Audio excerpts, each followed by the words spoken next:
The following is a presentation of ESPN on ABC.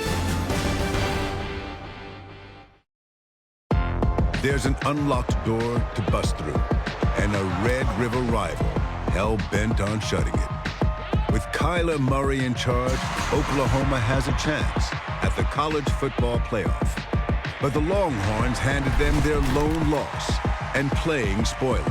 How sweet would that be? One day, I'ma do it like I never did it. One day, I'ma have the courage to go out and get it. One day, do what I love and support my girl. One day, I'ma shake up the whole world. For the first time in 114 meetings, you can write this down. It's Oklahoma, Texas for the Big 12 title. Welcome everyone to AT&T Stadium in Arlington, Texas, and the Dr. Pepper Big 12 Championship presented by Jared. It's a part of Dr. Pepper Championship Week. And for the first time since 1903, there's a Red River rematch. Texas beat Oklahoma in October, 20 miles away in Dallas. It's the Sooners' only loss of this season. They'll try to avenge that today while winning their fourth straight Big 12 title. Hi, everybody, and welcome. I'm Sean McDonough, along with Todd Blackledge, joined in just a moment by Holly Rowe. Delighted to have you with us for the start of a great championship Saturday of college football. Todd, this is as big a game as any in the country today. They're playing for a conference championship, obviously huge for both. But in the case of Oklahoma, now number 5 in the college football playoff rankings, the committee will make their choices this weekend. How does it look, in your opinion, for the Sooners? They've had struggles on defense, but a historic season on offense that has made them extra special. I really think if all the favorite teams win tonight, Alabama, Oklahoma, Ohio State, Oklahoma's in. All they have to do is win the game today, but that's easier said than done because this Texas team is very capable of winning again. As they demonstrated on October 6th at the State Fairgrounds in Dallas, it was one of the best games of the season in college football, the highest scoring Red River game ever. Texas won 48-45. Both quarterbacks were tremendous. They were absolutely terrific. They're both fierce competitors, too. Kyler Murray was brilliant, particularly in the fourth quarter when he almost brought his team all the way back from a 3-touchdown deficit, threw for over 300 yards, had a dazzling 67-yard touchdown run, but he had 2 costly turnovers in the game that were big plays in the ballgame. On the other side, Sam Ellinger matched play for play with Kyler Murray. He was spectacular, throwing for over 300 himself. He ran the ball 19 times. Now, not for a lot of yards, but 3 bruising red zone touchdowns. And I think for Texas to have a chance to win again today, Sam Ellinger has to do the same thing. Kyler Murray is going to do his thing. Sam has to play the same kind of game. And when we talked with Sam last night, he said he will run the ball, even though, Holly Rowe, he's been dealing with a shoulder injury here in the second half of the season. That's right. Sam Ellinger has been pretty banged up to finish this season. He suffered what he describes as an AC joint aggravation after an earlier sprain. He got the initial injury against Baylor early this season, but then he had an off week. He was able to recover. Then he dinged it up again against Iowa State, and he said he's pretty much been dealing with it every day, having to do extensive amounts of rehab. But he says because he's had 8 recovery days, he's feeling the best that he has. And as you said, Sean, we asked Tom Herman and Sam, will he have a more conservative style? He loves to see contact, and they said absolutely not. They want to win this game, and Tom Herman told his quarterback, hey, I hope that you're holding up the MVP trophy at the end of the game with your other arm because we wore out your good one. Longhorns took the field a moment ago, 9-3 for the season, their first 9-win regular season since 2009. It's also their first appearance in the Big 12 championship game since the 2009 season.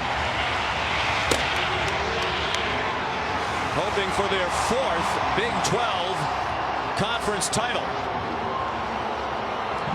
3 conference championships is second most in Big 12 history, a conference that dates back to 1996. Oklahoma has dominated the Big 12 throughout the years. They're trying for their 12th Big 12 title. The Dr. Pepper Big 12 Championship on ABC, presented by Jared, will continue after this message and a word from our ABC stations. You're watching Dr. Pepper Championship Week.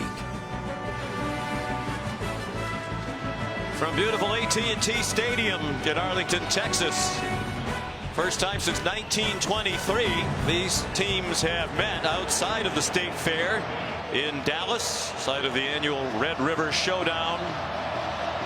Interestingly, Oklahoma won the toss and deferred. Lincoln Riley choosing not to put the nation's best offense out there first, so Austin Seibert kicks off and little Jordan Humphrey takes the knee 1 yard deep into the end zone. So here comes Sam Ehlinger and the Texas offense, sophomore from Austin, Texas, has thrown for more than 2,700 yards, just 4 interceptions, 2 in the first game of the year against Maryland. Then he went a conference and school record 308 passes in a row without interception before he threw 2 last week in their regular season finale victory at Kansas.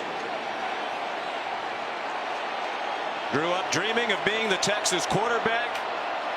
This is his biggest game as a Longhorn.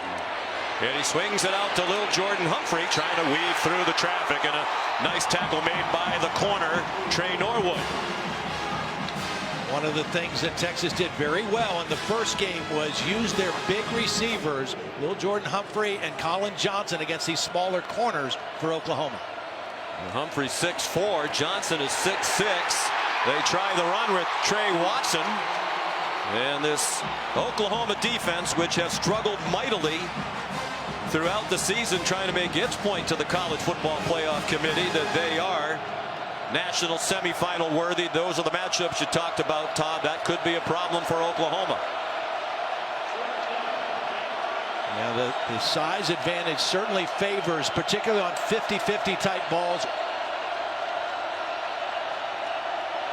Trey Watson, the running back, went in motion. Ehlinger given plenty of time. Deep ball, and there it is, right on cue.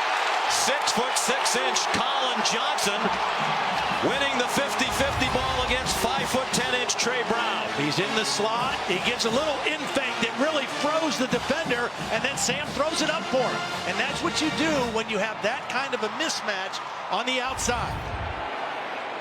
32-yard gain.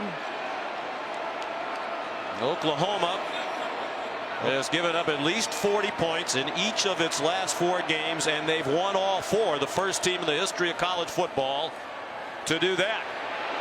Ehlinger, deep strike down the middle, and just a little bit too high for Colin Johnson, and he was open. He was wide open. Nobody covered him. If Sam throws this lower, it's a touchdown. Nobody picked up Colin Johnson in the middle of the field, and the ball was overthrown by Ehlinger.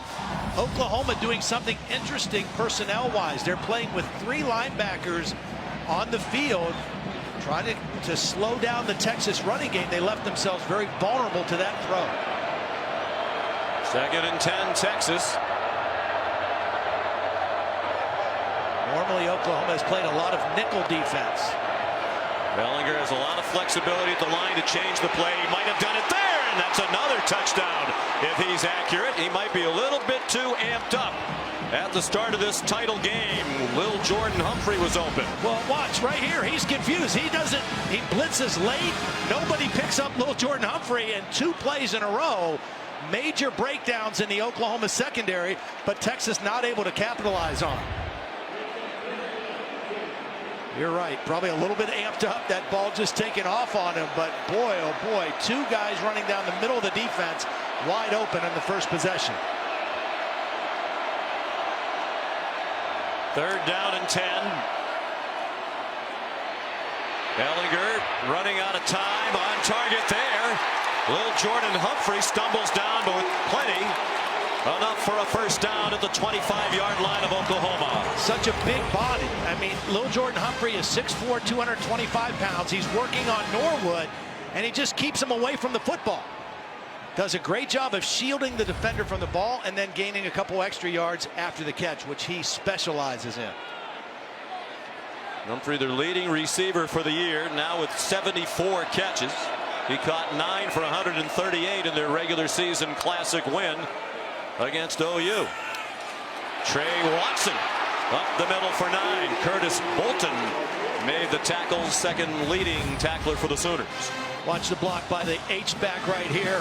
Andrew Beck does a nice job of sealing the outside on that inside run, and a nice job picking the spot by Trey Watson. And on 2nd and 2, Watson yanked down again by Bolton, 5th-year senior. He's had an interesting career, mostly a special teams player prior to this year. All of his career starts have come this season, and he's one of the best defensive players on their team. Very active. They move him around in a lot of spots. And again, this whole first possession now, Oklahoma playing primarily with Bolton, Caleb Kelly, and Kenneth Murray, all 3 linebackers on the field at the same time. They're not playing with a nickelback. Ruffin McNeil, the defensive coordinator here, the last 6 games. Took over for Mike Stoops, who was fired after the loss to Texas. Ellinger not reluctant to run, and he takes it into the end zone. Touchdown, Texas.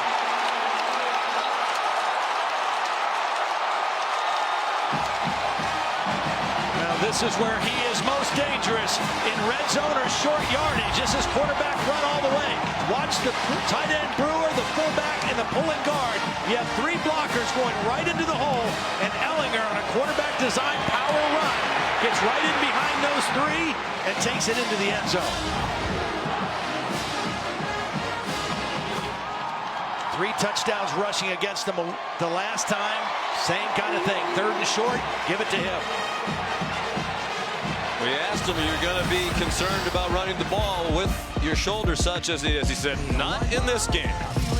His 12th rushing touchdown of the season. Texas first on the board in the Big 12 championship game.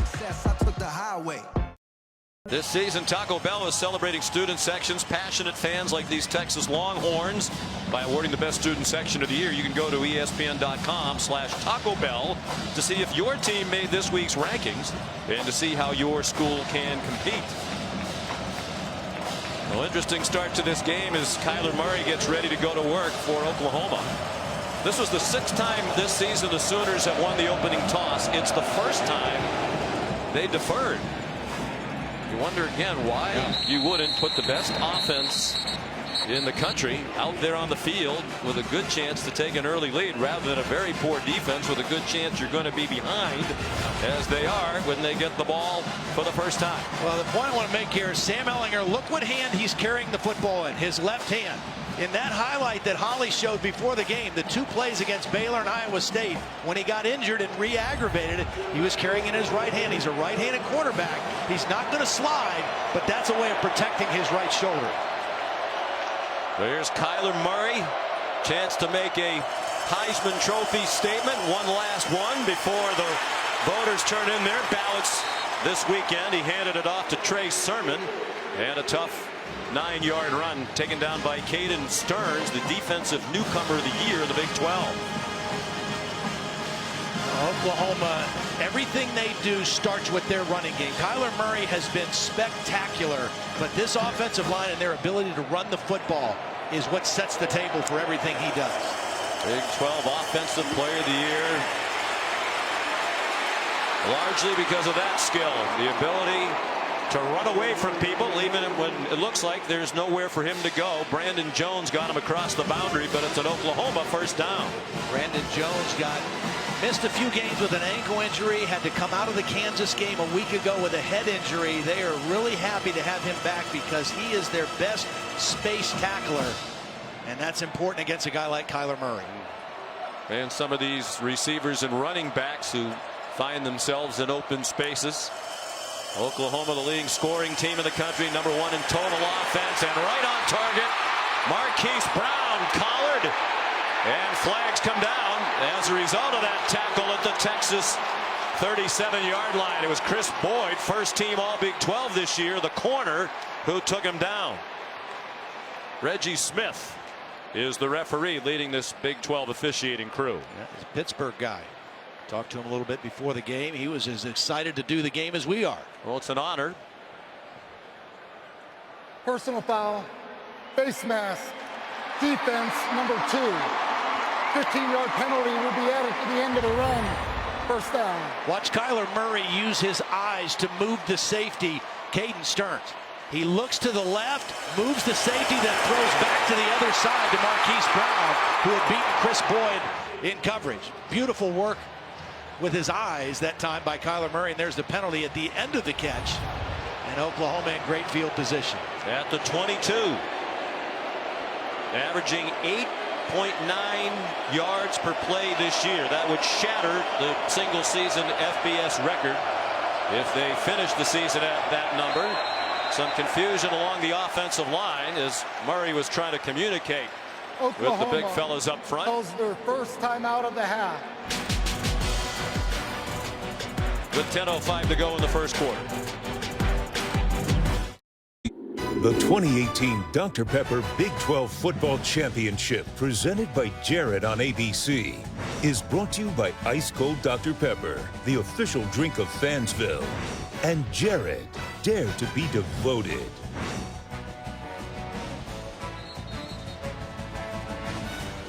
Inside AT&T Stadium, Oklahoma trying to win its 4th straight Big 12 title. They haven't won 4 conference championships in a row since the mid-'80s under Barry Switzer. Last Power 5 conference school to win 4 conference titles in a row, the Florida Gators in the mid-'90s in the SEC. Texas leading 7-0, but Oklahoma on the move, 1st and 10 at the Texas 22. Murray nowhere to go. It's a loss of a yard as Texas' leading tackler for the year, Gary Johnson, made the stop. And you see the speed of Gary Johnson. That's going to be important in this game. Here he is right here, but watch how quickly he gets the proper angle and the proper leverage on Kyler Murray. He also has help on the outside by Devontae Davis, the corner, who is in good position as well. 2nd and 11. Trey Sermon, the running back, has been bothered by a left foot and ankle injury in recent weeks. Had just 5 carries in their rousing win at West Virginia a week ago last night. He gets the call. Looking for a hole behind the terrific offensive line. He gets inside the 20. Jeffrey McCulloch made the tackle. One thing I've learned in the last 3 weeks of being in the Big 12 is you got to get critical stops if you're a defense. This is an opportunity for a critical stop for Texas in the red zone on 3rd down. The play fake by Kyler Murray. Lots of time to the end zone and broken up and intercepted. Deflected by Brandon Jones into the hands of Caden Stearns. There is a flag down. Well, that was a beautiful play by Brandon Jones. I don't know what the flag is. The receiver actually ran into Caden Stearns after the incompletion. But Brandon Jones, who we mentioned they're so happy to have back, did a great job of closing with speed on that route by CeeDee Lamb and knocked the ball away. Prior to the pass, personal foul, face mask, defense number 2. That will be enforced half the distance to the goal from the previous spot. An automatic 1st down. Another critical penalty on this drive by the same guy, Chris Boyd. For the same thing. Yeah. Both face mask calls against Chris Boyd, senior from Gilmer, Texas, and 1st team all-conference players we said a moment ago. He's working on the other side of the field, working on Marquise Brown.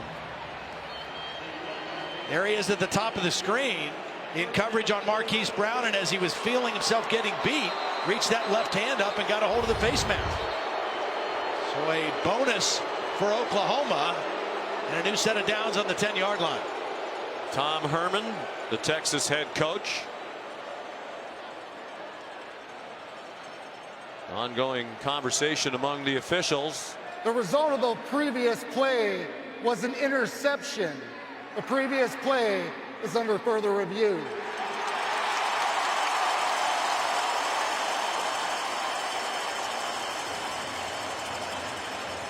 Didn't he say prior to the foul was the penalty? Bill, what is that?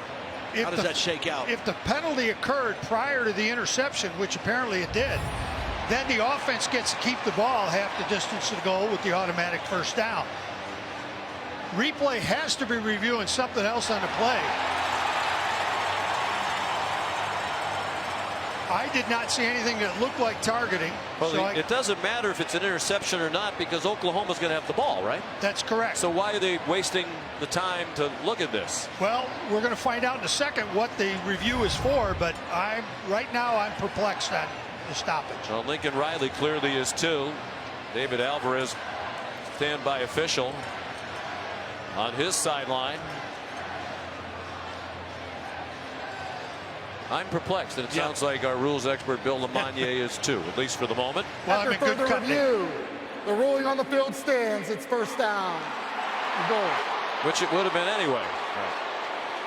Yeah, the penalty is going to trump the interception. Right. So it doesn't matter whether it was a catch on the interception or not. I don't know if they're a little confused in the replay booth, but on we go to inside the 10-yard line. Got to keep an eye on here. This part of the field for Oklahoma is Grant Calcaterra. He's right here in the slot. Kind of a tight end body, but wide receiver skills.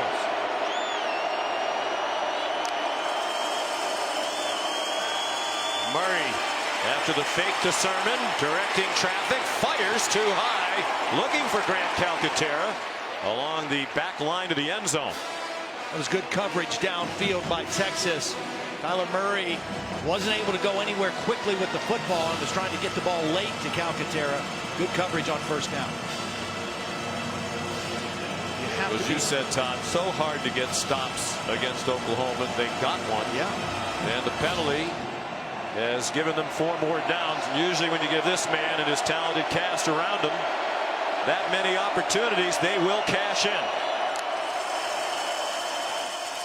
Sermon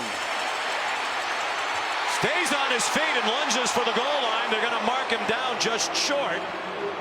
It looked like he would be stopped well short of the goal line. He kept breaking tackles and twisting his way to the goal line. Now this is their bread and butter play, the counter trap. They pull the backside guard and tackle. Cody Ford, the right tackle, with a huge block. There's the knee down before the ball gets to the plane. Look at it from the Dr. Pepper pylon camera. 3rd down and goal from inside the 1. Sermon is stopped for a loss. Gary Johnson leading the way. Oh, Gary Johnson read this so quickly. Watch him read and react. Here he is. He's going to shoot this gap right here and meet Sermon behind the line of scrimmage. Anthony Wheeler there as well. That is a critical stop after a critical mistake by Texas. Austin Seibert's had another great year. The Big 12 Special Teams Player of the Year. Field goal kicker, kickoff man, and punter. And that one is up and good from 20 yards. But anytime you can make Oklahoma settle for a field goal the way their offense has been this year, you have to be thrilled. This is just the start of Championship Saturday. It rolls along all day at 3:30 Eastern Time. Memphis and number 8 UCF for the American title, and then at 8, number 2 Clemson, trying to cement its spot in the college football playoff, taking on Pittsburgh in the ACC championship game. Both of those championship games right here on ABC and, of course, on the ESPN app. And here's a look at the college football playoff rankings brought to you by AT&T. Certainly Ohio State. Even those UCF fans holding out some hope that they might move up into the top 4. A lot of folks around the country cheering against Oklahoma today to open up a path to get ahead of the Sooners. Well, the most interesting thing will be if Georgia would happen to upset Alabama. And Georgia playing their best football of the season right now. That would really make things interesting over the weekend. Would both SEC teams then get in? There'd be no room for Oklahoma or Ohio State. A touchback off the foot of Seibert. So here comes Sam Ehlinger again. Curious to see what Oklahoma does defensively this possession. That first possession, they played more of a base defense with 4 defensive linemen and 3 linebackers, anticipating Texas running the football. Texas countered by throwing against that defense. Ehlinger was 3 for 5 on that drive for 48 yards, and the 2 incompletions were wide open receivers he airmailed. He carried for the 16-yard touchdown, moving along the right side of the offensive line. Elijah Rodriguez, the right guard, a bit too eager. Ball start. Offense, number 72. 5-yard penalty. It's first down. Second season for Tom Herman, 7-6 a year ago. He spoke last night about the benefit for everybody being in the second year together, same system on each side of the ball. The continuity has helped, particularly Ellinger, who's on target to little Jordan Humphrey. He went spinning to the 26. It'll be second down and 9. Sam Ellinger has so benefited. I mean, you mentioned only the 4 interceptions, but all of his measurables as a quarterback have improved this year, and really just his decision making more than anything. So much more comfortable, very confident.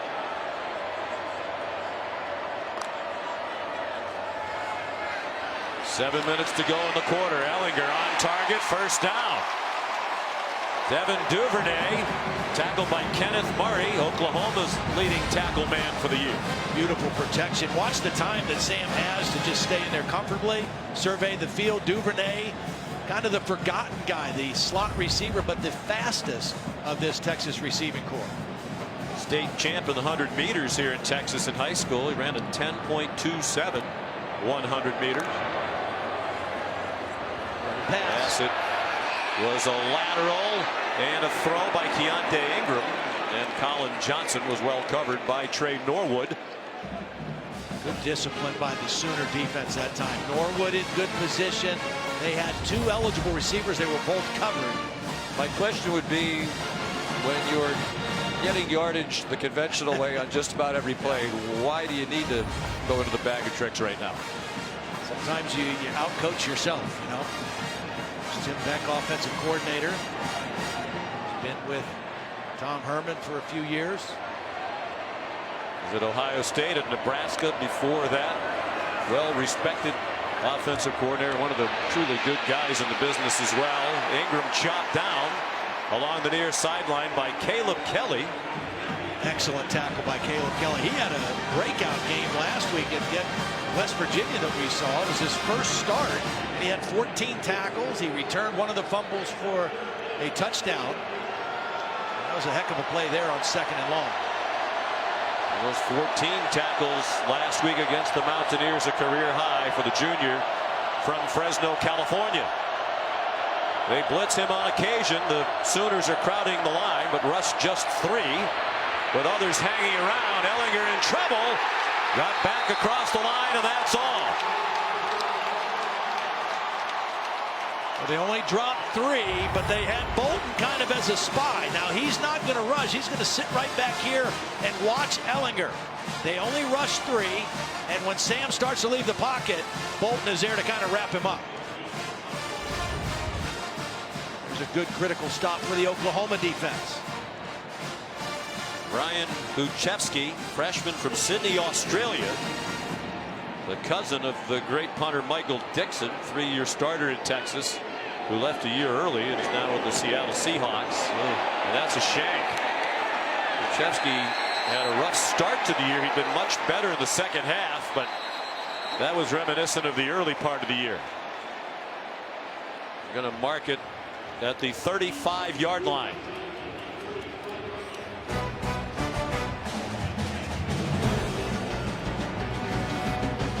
23-yard punt.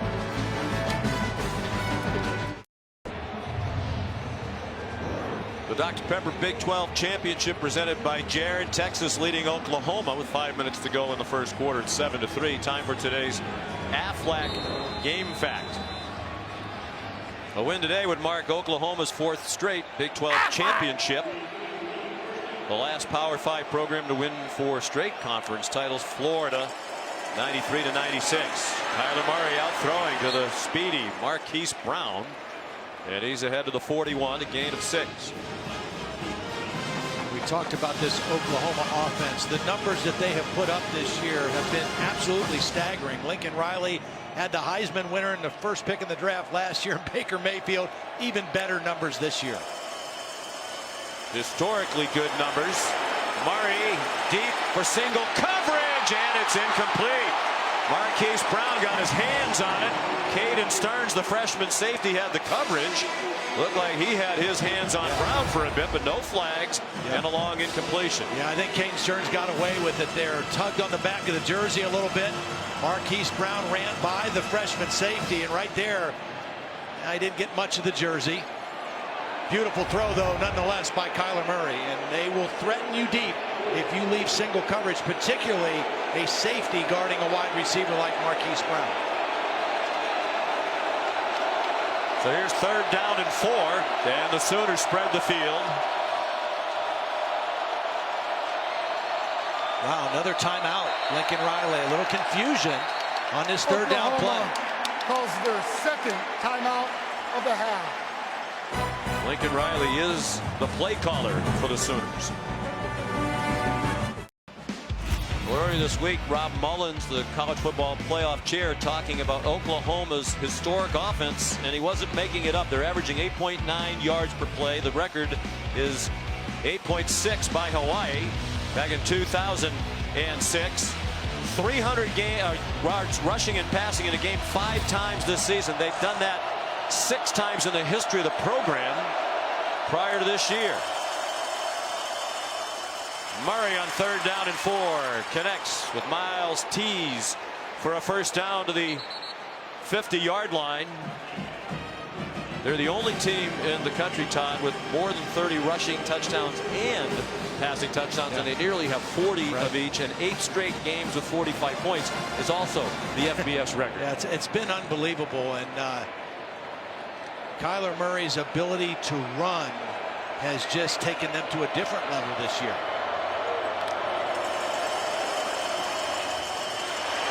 Texas laying back at the snap of the ball, and Miles Tees another catch. He didn't have a catch at West Virginia. The 2 on this drive give him just 9 for the year. They're also deep at wide receiver. That's an 8-yard gain. I also think this offensive line this year is better than the unit that they had last year. They've moved some guys to some different spots. They have a new center, and they have been outstanding. Tremendous freshman center, really talent. They think pros all across the 5-man offensive line with NFL futures. Here's Creed Humphrey. Kennedy Brooks, the ball carrier. He did not get the 1st down. Sooners line up very quickly. Longhorns soft 1-man into the line very quickly. And Kennedy Brooks. Did he get enough? It looks like he got to the 40-yard line before he was driven back by Gary Johnson, among others, and it's an Oklahoma 1st down. Great opportunity right here now after the conversion for a play action deep shot. See if they get the look that they want. They do some really unique things with their play action because they run that counter trap so effectively. That single coverage with Marquise Brown right now at the top of the screen. And Murray might be changing the play again. He sends Miles Tees back to the left.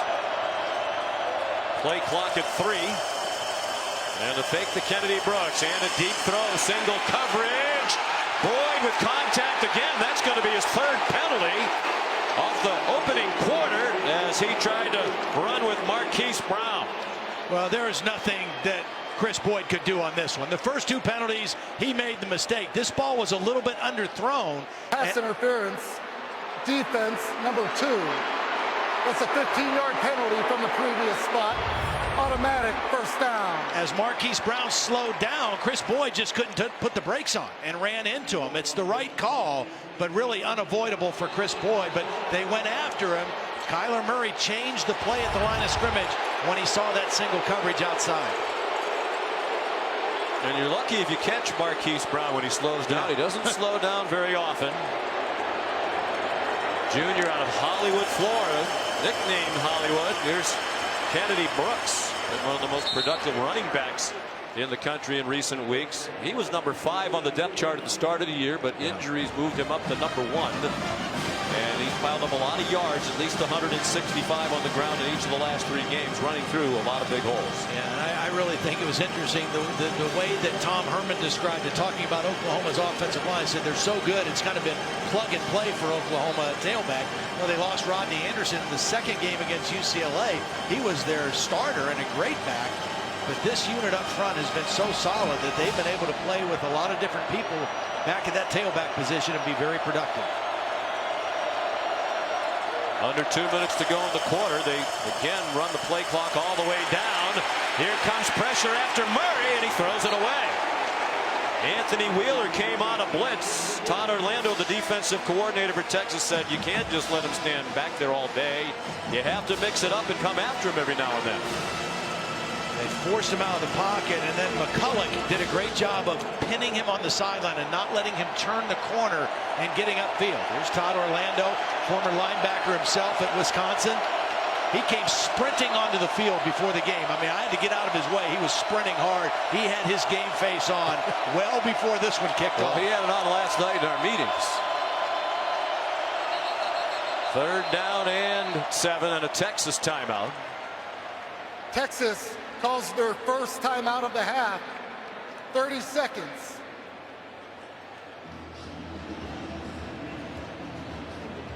Todd Orlando, tremendous respect for Kyler Murray. Said, I don't think I've ever seen anybody like him.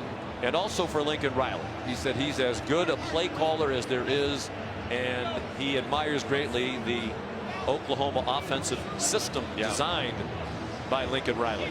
Yeah, and you know, he said that the thing about it is it's fairly simple in its concepts, and they do a great job of using max protection and their play action and their ability to run the football, and it's obviously a very quarterback friendly offense, as Baker Mayfield flourished in it, and so has Kyler Murray. And as you take a look at how Kyler Murray stacks up with the other top Heisman candidates, Tua Tagovailoa of Alabama, Dwayne Haskins, he is right up there, and this should go down to the final weekend as it is right now. And we're told only about 10% of the Heisman voters have already cast their ballots. That's a very low number. They're due on Monday. These voters want to get one last look in championship settings at these 3 contenders, perhaps some others as well. On 3rd and 7, Murray. Now this is a design quarterback draw, and they're going to lead with Kennedy Brooks. All right, so Kyler's going to show pass. The line's going to all show pass, but it's a design quarterback run with Kennedy Brooks as the lead blocker. And Kyler Murray gets the yardage he needs and then gets down.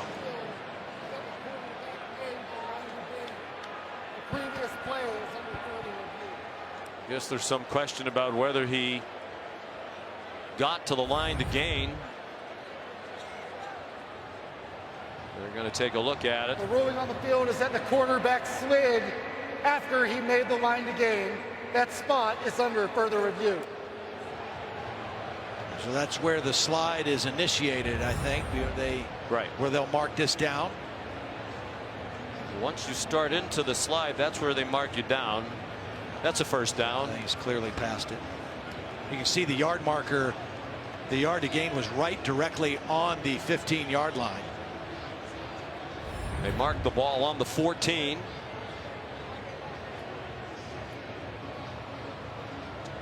Ordinarily, the Big 12 has a command center for officiating. We saw that last week. We're in Morgantown, but that operation is here in the stadium today based on the proximity. Of course, speaking of proximity, that college football playoff committee not far away, watching all these sequestered, games, sequestered, if you will. The one thing we know from doing that mock is they may be sequestered, but there is plenty of food in that room. No doubt. There is a lot of food in that room. And we were fortunate enough at midseason to take part in a mock exercise here in the Dallas-Fort Worth area, where they told us how they go through the process of selecting the teams, ranking the teams. Not an easy job. We talked about the Heisman backdrop. You're a Heisman voter. Yeah. Holly is a Heisman voter. I feel very privileged to have a Heisman vote as well. None of us have voted. After further review, the ruling on the field stands as called. First down.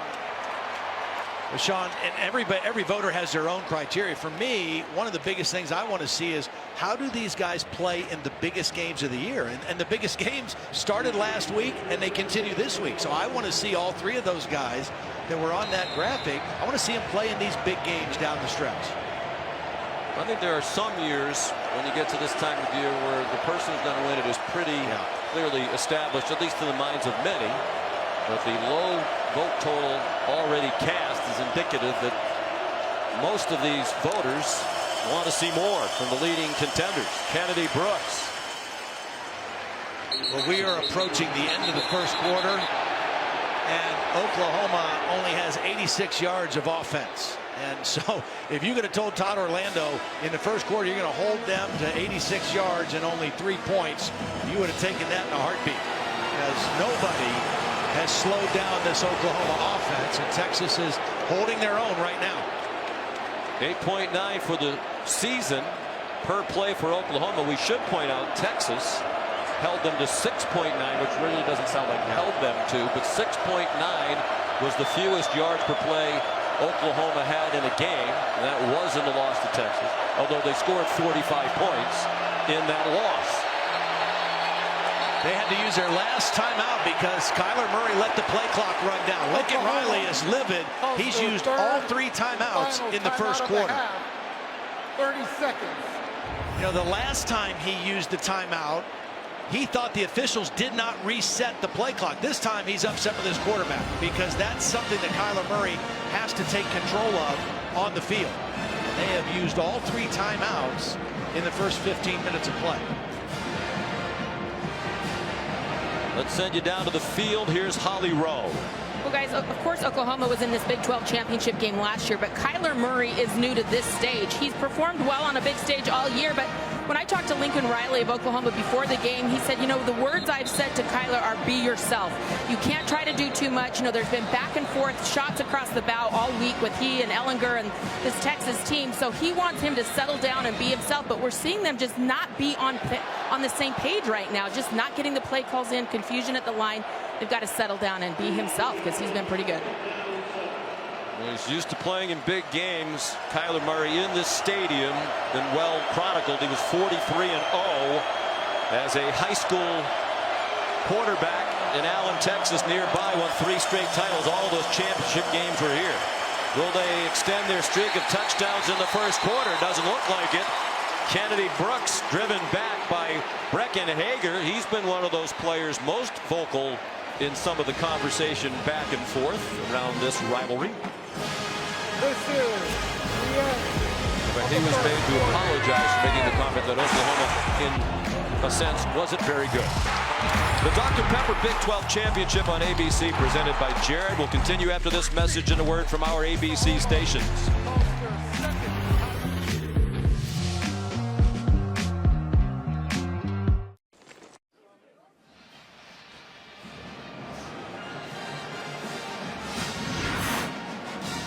Well, outside AT&T Stadium, it's a beautiful day in the Dallas-Fort Worth Metroplex. Aerial coverage brought to you by State Farm, here to help life go right. 70 degrees outdoors. We're underneath the roof. From Jerry World, Jerry Jones here today. After a big win for his Cowboys here 2 nights ago. Their 4th straight win as they shut down the New Orleans Saints. 3rd down and 6. Texas showing blitz, leading 7-3 the first play of the second quarter. It is a Texas blitz. Murray lofts one up, and it's incomplete. Marquise Brown ran under it, trying to make an over-the-shoulder catch, and Chris Boyd, who had a very rough first quarter with 3 penalties, had good coverage there. Well, that's why you have to have short-term memory. If you're a corner, you got to keep fighting. He does a great job of knocking that ball out late. This is a beautiful throw by Murray. It's a catch until the very end, and Chris Boyd does a great job of staying with the play and ripping that ball out. Good view of it from the Dr. Pepper pylon camera. So here's Seibert again.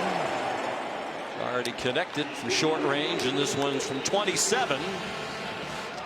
And smiles on the defenders' faces on the Texas side, as they can force field goal attempts all day long. Yeah.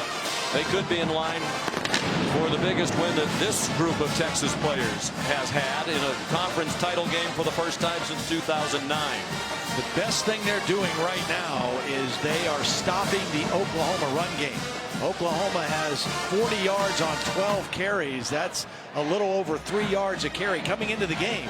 Best in the nation, averaging 7 yards every time they run the football. So slowing down that Oklahoma run here early in the game has been the big key or the recipe for Texas's success on defense so far.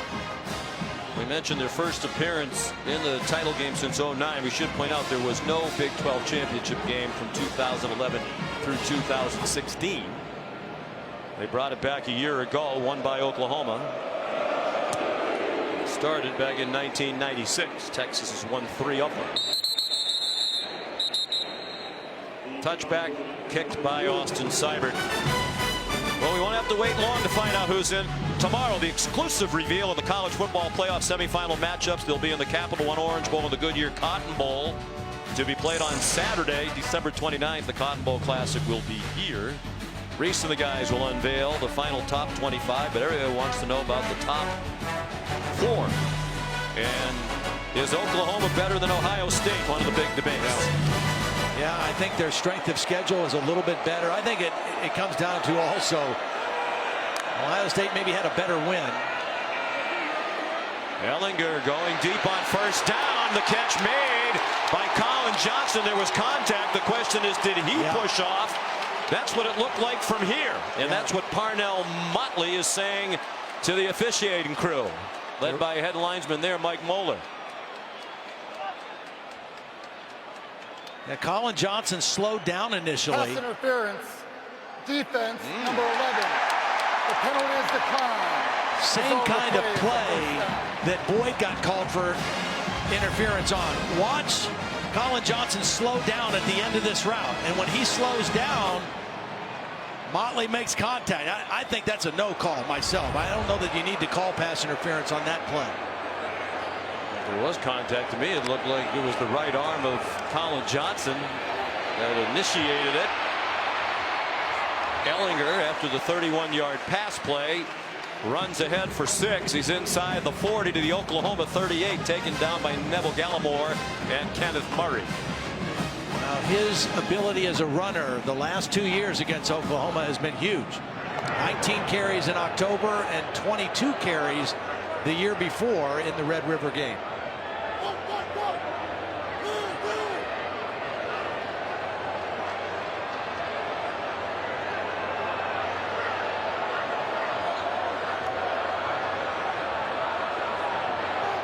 Lots of maneuvering around the line of scrimmage on both sides. The play clock at 2.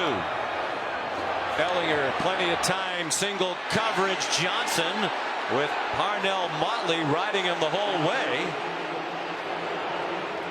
Nice coverage by Motley. One of the things, the reason that Motley is playing a lot right now, they're making a little change in their coverage. They're using Trey Norwood, number 13, was normally a starting corner, and Motley was the 3rd corner.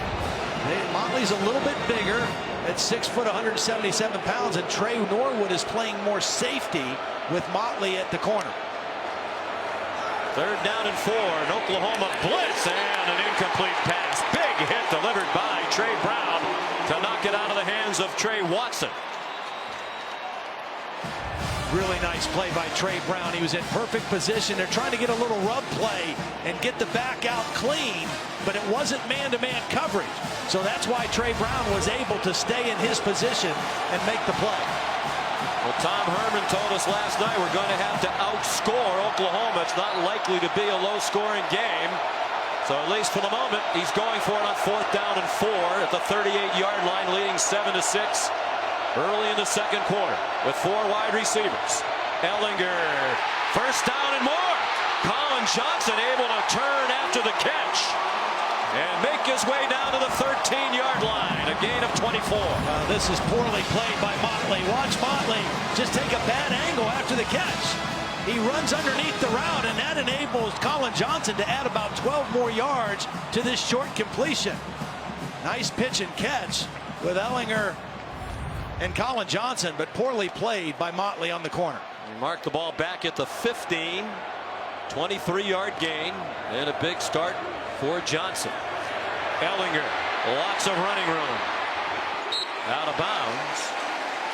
Chased out by Robert Barnes. There have been comparisons in his running style to Tim Tebow, and I think they're valid. If you watch the way Ellinger runs the ball, it's almost like he is looking for some contact. He hunts it up. Yeah, he hunts up the contact. He wants to try to run through people. He's not going to try to make you miss. Takes care of the football, and he's hard to bring down to the ground. And this is where he normally likes to run, in this part of the field, inside the 10. 2nd and 3. Trey Watson, grad transfer from Cal, gets them the first down. 1st and goal inside the 5. He's been a nice addition to this team. He's given them some leadership, some maturity. Their other back is a true freshman, Keontae Ingram. They line up very quickly. Will Ellinger try to do it again? He gave it off to Watson. He squirted off the original hit, but it looks like they're going to mark him down near the 3-yard line.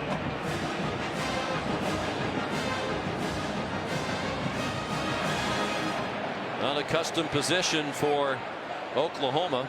They'd scored at least 1 touchdown in 24 straight games. Managed just 2 field goals in the first quarter today. This formation now is quarterback run to the left. Oklahoma got victimized by that in the first game, so they have more defenders over here than they did in October. But this formation suggests Ellinger running to the left. Ellinger looked to the left, takes it up the middle, and in for another touchdown.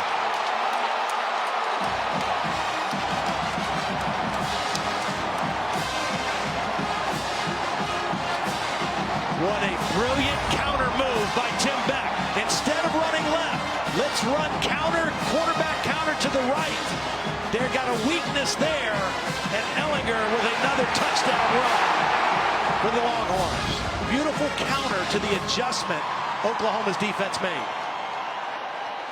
Sam Ellinger told us last night the game against Oklahoma in October was the best game he's played as the quarterback at Texas. He was quick to praise those around him for giving him the opportunity. Praise for the offensive line here. Dicker's extra point makes it 14-6 for Tom Herman and the Longhorns.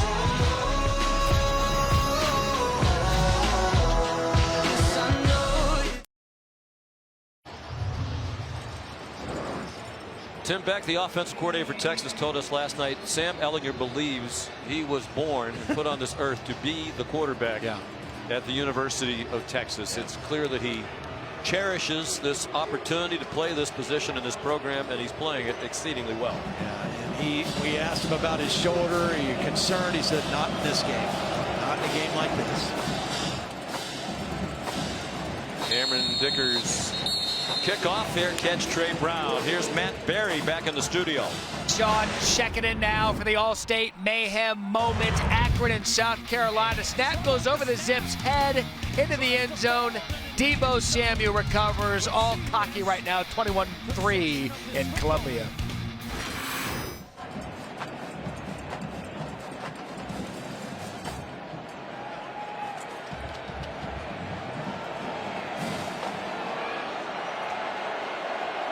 Just 2 field goals for Oklahoma. I believe I said they were both in the first quarter. 1 in each quarter so far for the Sooners.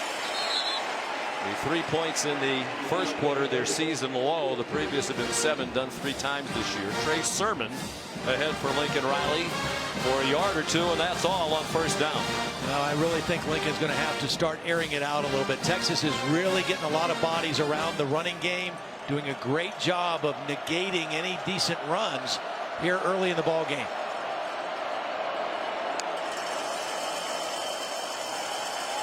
Murray, lots of time, deep throw, single coverage, up for grabs and caught by Marquise Brown. That time working against Devontae Davis.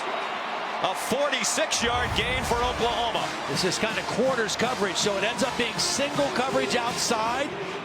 Davis had outside leverage, and Marquise Brown did a beautiful job of beating the coverage. Does he secure the catch all the way through to the ground? The ruling on the field. Oh, he did not. Was a completed pass the previous play. is under further review. And Marquise knows it. He made a beautiful effort on it, but as he was going to the ground, he lost control of the football. The Texas fans cheering. They were already screaming, wanting a replay review as they saw the original replays. The ball can touch the ground, but you have to maintain that control all the way through the catch and through hitting the ground, and Marquise Brown not able to do that. I think we saw, even though he didn't make the catch, part of what is getting the attention of the NFL people, because he's not big. As a matter of fact, one of the reasons why he didn't have an FBS offer and he wound up in junior college out of high school in South Florida was he was 138 pounds. They list him at 5'10". That might be a little bit generous, but he can go up and get it, in addition to his blistering speed. And 9 catches for 131 yards and 2 touchdowns when these teams met in October. And we saw him put on a show last week in Morgantown. He's been a little bit banged up midway through the year, but he has come back healthy now, and he is just always a threat vertically to your defense. You talk about last week in Morgantown, he had 5 receptions in that game of 25 yards or more. He had 243 yards receiving for the game, second highest in a game in Oklahoma history. It looked like they had a big one there. As Marquise Brown was trying to break his own record in receiving yardage in a game. After further review, the pass hit the ground. It's incomplete. It'll be 3rd down and 9 from the 26-yard line. The clock will start on the snap. Will the clock operator please reset to 10 minutes, 45 seconds. 10:45 on the clock, please. Again, what Texas has been able to do so far in this game is do a nice job against the run and not give up those kind of plays, those big plays over the top of the defense. There have been none of them for Oklahoma, and another 3rd down and long situation right now for the Sooners. Averaging nearly 9 yards per play for the season. They're averaging 4 yards per play to this point, but a long way to go. And an Oklahoma offense so explosive, as we saw in the regular season meeting when they rallied from 21 down to tie against the Horns. Marquise Brown got blasted as he approached the line to make by Devontae Davis, and they're going to mark him a yard short. If Davis doesn't make this kind of a hit, Marquise Brown's going to turn this upfield and score. Or I mean, at least get the 1st down. But Davis hits him right before he gets to the marker. And he hit him high, which did not enable Marquise Brown to get any further. P.J. Locke, the senior, slowed him up. And Davis finished him off. And it's a punt for Seibert, who punted only once in their win in West Virginia last Friday night. Not a great kick. Little Jordan Humphrey backfielding punts for the first time this year. For that reason, Tom Herman said, "I'm getting tired of watching punts bounce around on the ground." The 2018 Dr. Pepper Big 12 Football Championship, presented by Jared on ABC, is brought to you by Ice Cold Dr. Pepper, the official drink of Fansville. Pacific Life. Experience the power of Pacific. And Chevrolet. Chevy has earned J.D. Power Dependability Awards across cars, trucks, and SUVs. Texas's last Big 12 title, 2009. The last time they were in the title game, they beat Nebraska. Colt McCoy, the quarterback, and Mack Brown, the coach. One of his 158 wins as Texas coach. Only Darrell Royal with more. 244 all-time for Mack. Many of them at North Carolina, and we congratulate our dear friend and colleague as he returns to coaching as the head coach once again of the Tar Heels. Ellinger on target. Nice move by Colin Johnson after the catch, and we appreciate what Mack did for us. Yes. It's college football's game, though, to have him back on the sideline. Absolutely, and I'm looking forward to seeing him going up to the College Football Hall of Fame dinner on Tuesday night in New York. Looking forward to seeing Mack and sharing in that night with him. He's going into the Hall of Fame. I guess it's pretty good when you're athletic director. You can say we're hiring literally a Hall of Fame coach. Vince Young among the Longhorn royalty His quarterback on the national championship team in 2005, Matt Brown. No gain on first down here for the Longhorns, leading 14-6. They have shut down the nation's #1 offense. Nearly doubled them up in yardage. Sam Ehlinger, 9 out of 13. Pulls it down running. He has run for both of the touchdowns in this game. Not a lot there, about 3. Pursued across the boundary by Trey Brown. You know, Sean, it's interesting to me as you take a look at Kyler Murray. Murray looks a little frustrated on the bench, but to me, the reason Texas is returning, I think, to being a contender again is because they finally are getting some stable quarterback play again. Sam Ehlinger, his stats this year, he's doing things that haven't been done since Colt McCoy and Vince Young were the quarterback, and that was a long stretch with poor quarterback play. Lots of turnover in coaching staffs as well. Ehlinger sacked. Amani Bledsoe there for Oklahoma. Just his 2nd sack of the season. Really nice play by Bledsoe. Working on Cosme. They really like this right tackle, but Bledsoe just overpowers him. Just kind of gets him backpedaling a little bit, gets by him. Man is also there on the other side, and they forced a punt. So a nice stop by the Oklahoma defense when they needed it. So here's Buchevsky. His first punt was a shank. C.D. Lamb, dangerous return man back deep. Wow, they were close on that one. Lamb with a flag down. Lamb, nifty run back, excellent footwork as he made it to the 43. Well, there is a flag down far sideline along the line of scrimmage. And we talk about the Oklahoma offense, but one of the great areas of improvement of this Sooner team this year has been in their return game and the special teams. Seibert obviously has been great, special teams player of the year, but their return game has really stepped up. It's against Oklahoma. Offside. Defense number 11 lined up in the neutral zone. Correction, moved into the neutral zone. 5-yard penalty from the previous spot. Replay, 4th down. Parnell Motley moved into the neutral zone. This is him right here out on the gunner. They put a lot of pressure on the punt, but he stepped into the neutral zone and that drew the flag. See if they go after the punt again. To your point, last year Oklahoma was 97th in the country in punt return average, 5.6. This year they're 16 yards per punt return, and that is 8th in the country. Lamb himself is 14.3. A long return of 66 this season for C.D. Lamb, sophomore out of Richmond, Texas. Oklahoma with 2 block kicks returned for touchdowns this year already too. Another so-so effort by Buchevsky, but the coverage is excellent this time by Josh Thompson, their leading special teams tackler for the year. There is another flag down. This one is at the Oklahoma 45-yard line.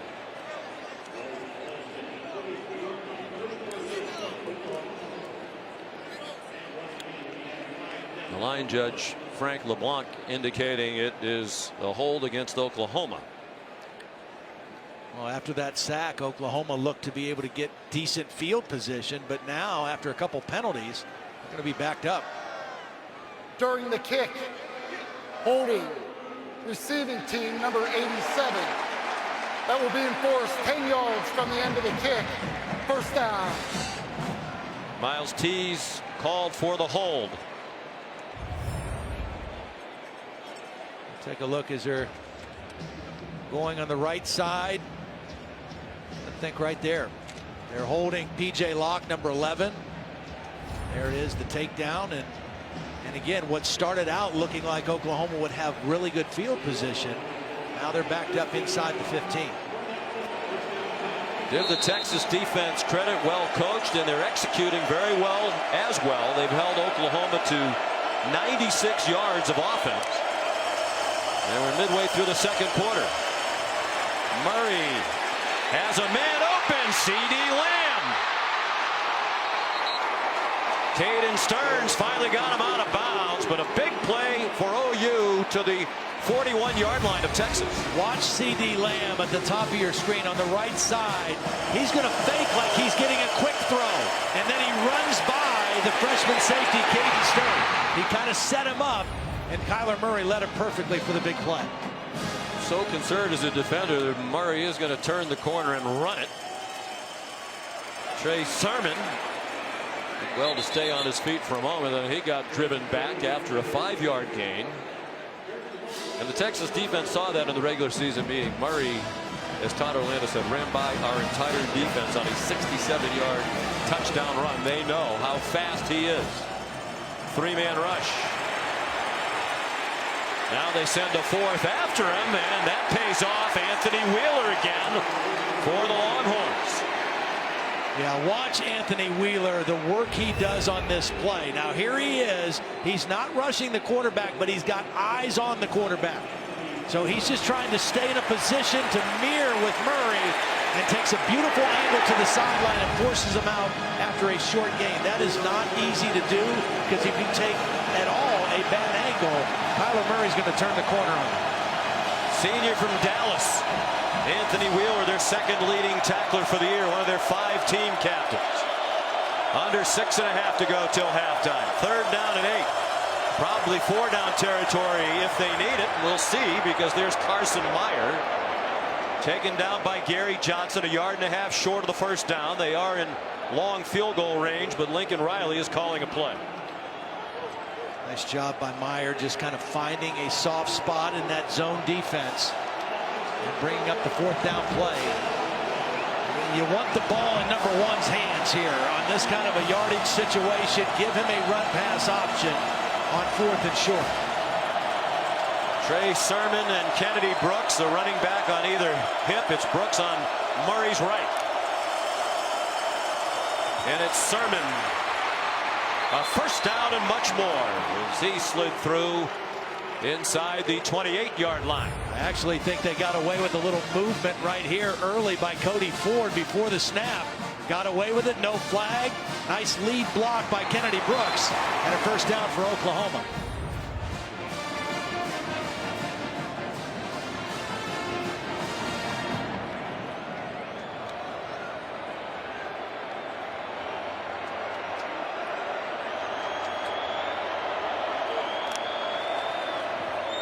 On 1st and 10. Murray looking to the end zone, and it is caught! CeeDee Lamb with the Oklahoma touchdown.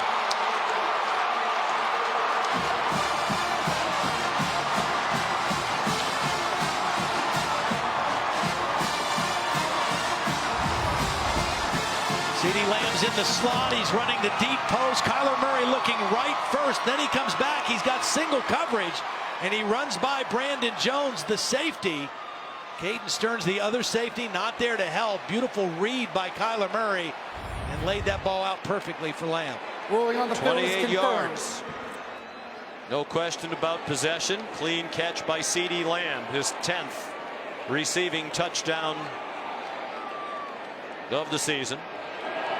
His 17th in just 27 career games for Oklahoma. Seibert, the extra point. 5:01 to go till halftime. The Red River rematch shaping up as another classic. Every day, I work hard every day,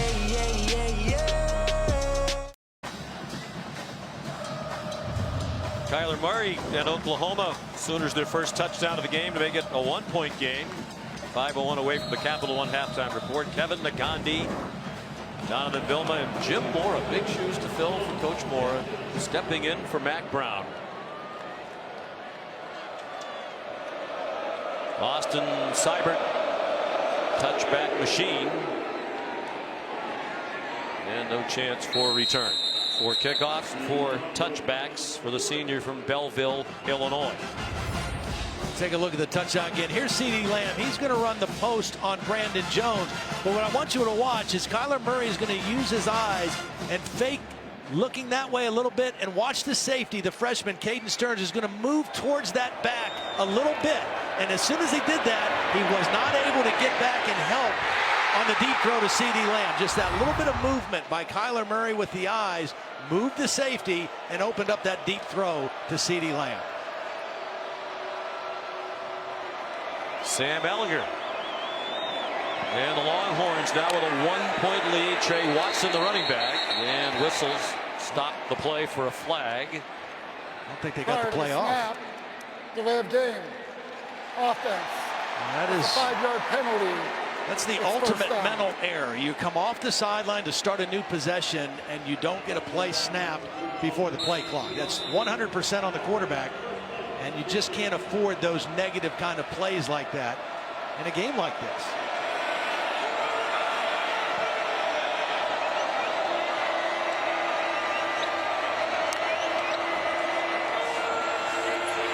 Ehlinger surrounded, took off up the middle, and gets wrestled down at the 30, but he gained 10 on 1st and 15. Ronnie Perkins and Caleb Kelly the stop. He was looking to his left to Colin Johnson, who is going to run a stop and go.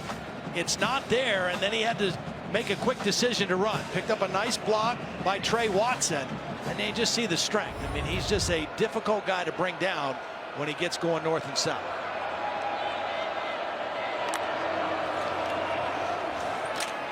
Trey Watson driving the legs, but he got stood up by Curtis Bolton. What a nice tackle by Bolton. I mean, he met, this is absolute picture perfect tackling. Beat the guy in the hole, face up, wrap him up. Your old partner Chris Spielman would have loved that play right there. That is vintage linebacker tackling. Beat him up high, wrap him up, take him to the ground. Here's Ehlinger. Got through the pile after he had gained the yardage for the first down, got some extra out to the 40. Yeah, watch the block by Beck, 47, and Watson 5. Design quarterback sweep all the way. And Ehlinger, again, just shows his power. Took a late shot at the end of that play by Trey Norwood. And out of the game, Kenneth Murray, their leading tackler. Struggled on that play, didn't get Ehlinger down. Deshaun White takes his place. Number 23, a true freshman. Beck is wide open. Andrew Beck, he delivers a little bit of a blow into Parnell Motley at the end of the play to the Oklahoma 40, a pickup of 20. Well, watch Beck. He's going to show like he's blocking on a wide receiver screen, and then he just takes off into that voided area. Nice design play by Tim Beck and Tom Herman, and Andrew Beck with the big catch. And Tim Beck, the coordinator, no relation, said Andrew Beck is a huge reason why their offense is so much better this year. They really didn't have a tight end a year ago. They use Andrew Beck in a variety of ways. Well, we've seen him on the end of the line. We've seen him flexed out like he was that, playing an H-back here. Ooh, Bolton again. He lost his helmet as he renewed his acquaintance with Trey Watson. Look at this collision in the hole again. Reads it quickly. Both linebackers coming on the inside pressure and nobody there to block Bolton.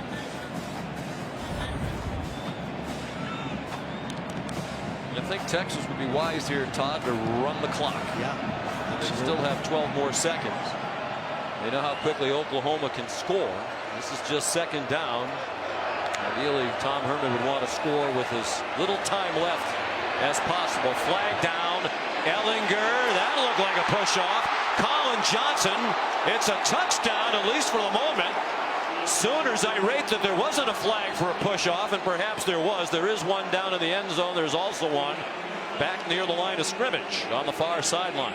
I'm not sure Texas was lined up correctly on the outside in their formation. We'll see what both penalties were. But again, using that size advantage with Colin Johnson, and you're going to take your chances with that. There was a flag thrown to the line of scrimmage right at the snap. And as you said, it might be Texas was not lined up correctly. Something along the line of scrimmage, certainly. Then the flag in the end zone. You wonder if they did get Johnson for the push off. There are 2 fouls on the play, both by the offense. Illegal shift is declined. Pass interference, number 9, will be enforced 15 yards from the previous spot. Replay, second down. Well, the illegal shift, I just don't think they got set up out here correctly when they snapped the ball. And then here's the one-on-one coverage that you're going to see. Colin Johnson, they're throwing it up, giving it a chance, and he gets the push off at the end of the play. You have to be set for 1 second. I kind of thought they might have been set for that 1 second, but that's what drew the flag. So 2nd and 25. Ehlinger out of the gun. Chased by Gallimore, throws. Incomplete. Brennan Eagles, the intended receiver, and he's only caught one ball all year. True freshman who had his only catch back in week 2 against Tulsa. Well, you talk about, again, critical stops. Look at the enthusiasm on the Oklahoma bench. Their defense right now with an opportunity right before halftime. Their offense is going to get the ball to start the third quarter. They have a chance to turn this game right now. Well, I would question the play call there by Texas throwing the ball. Oklahoma has no timeouts left. Yeah, that's right. 2nd and 25. You might have wanted to run a play that would keep the clock running. It's a screen. It's a good screen. It's Keontae Ingram. Backwards to the 41-yard line, well short of the first down by about 11 yards. Now they can let that clock run now, Sean, as far down as they can. Use one of their timeouts and then try to punt the ball deep, I would think. I don't think you want to go for it here and give Oklahoma any kind of a short field. Their offense started to come alive here of late. So run that clock down as far as you can. Try to get a good punt inside the 5-yard line and make Kyler Murray go on a long field with no timeouts. Looks like Tom Herman is going to use the timeout. If you know you're going to punt, you could also just take the delay penalty and maybe give the punter a little more room. So it is a timeout, Texas. Tom Herman has the only timeout left for either side. Approaching halftime, here's today's unexpected outcome brought to you by ExxonMobil. The Oklahoma offense less than half its usual first half scoring total, and the yardage a little more than halfway to what they usually get total, and way below the typical rushing first half. And I think that's the difference in the ball game right now, is what Texas has been able to do to defend Oklahoma's run, which has been virtually unstoppable the last 7 weeks of the season. Texas lined up as if it's going to punt. Oklahoma doesn't have anybody back inside the 20-yard line. There's the possibility perhaps of a fake, but it's a long way to go. 4th and 11. Buchevsky the punter. The shifting didn't seem to confuse Oklahoma. I mean, even if you get them to draw off sides, it's not going to change the situation. It's 4th and 11. It would be 4th and 6 if they jumped off sides. That's what you try to do there, maybe draw them off sides with a hard snap count. Offense. That's a 5-yard penalty. It's 4th down. Well, to me, Texas wasted a timeout. Now, with 1:06 to go, if you know you're going to punt on 4th down, it seems Tom Herman did, just take the 5 yards originally, punt it away, leave yourself 2 timeouts. If you pack Oklahoma back up there and something happens, you may want to be able to stop the clock enough to get the ball back. Buchevsky into the end zone. That's not what you want. No, he's had a rough first half. Here's Holly. Well, guys, this offensive line for Oklahoma has been under duress today. In fact, over on their sideline in between series, their offensive line coach, Bill Bedenbaugh, who is terrific, has been after them. He's saying you've got to be tougher. You've got to finish blocks. They have not been themselves. Even Lincoln Riley, the head coach, came over and was really getting in the face of this offensive line, asking for more. They have been very atypical for what they're normally doing here in the first half. Credit that defense in front of Texas, but this O-line has to come alive. And no timeouts for Oklahoma. They've had trouble getting the ball snapped. That could be a factor here in the final minute. But they can score in the blink of an eye. And they're on their way, perhaps. Murray on target to Nick Basquin, just his 5th catch of the year. Murray's vision is outstanding. I mean, his ability to stay alive in the pocket and kind of scan what's happening in the back end of the defense, really remarkable. And Texas not lined up. Uses its last timeout. Texas calls their third and final timeout of the half. It'll be 30 seconds. And a key player shaken up, Caden Stearns, the true freshman safety, the newcomer of the year on defense in the Big 12 this year. Week 13 Monday Night Football, a big one in the NFC East. We'll be watching with great interest in this part of the country for sure. The Cowboys have won 4 in a row, trying to take control of that division. But Washington and the Eagles right there, they're chasing the Cowboys, and they go head to head. The Redskins and the Eagles, 8:15 Eastern on ESPN, ESPN Deportes, and available on the ESPN app. You can watch anywhere. Stearns looks like he's heading to the dressing room. Chris Brown is in form, a sophomore, number 15, who plays a lot.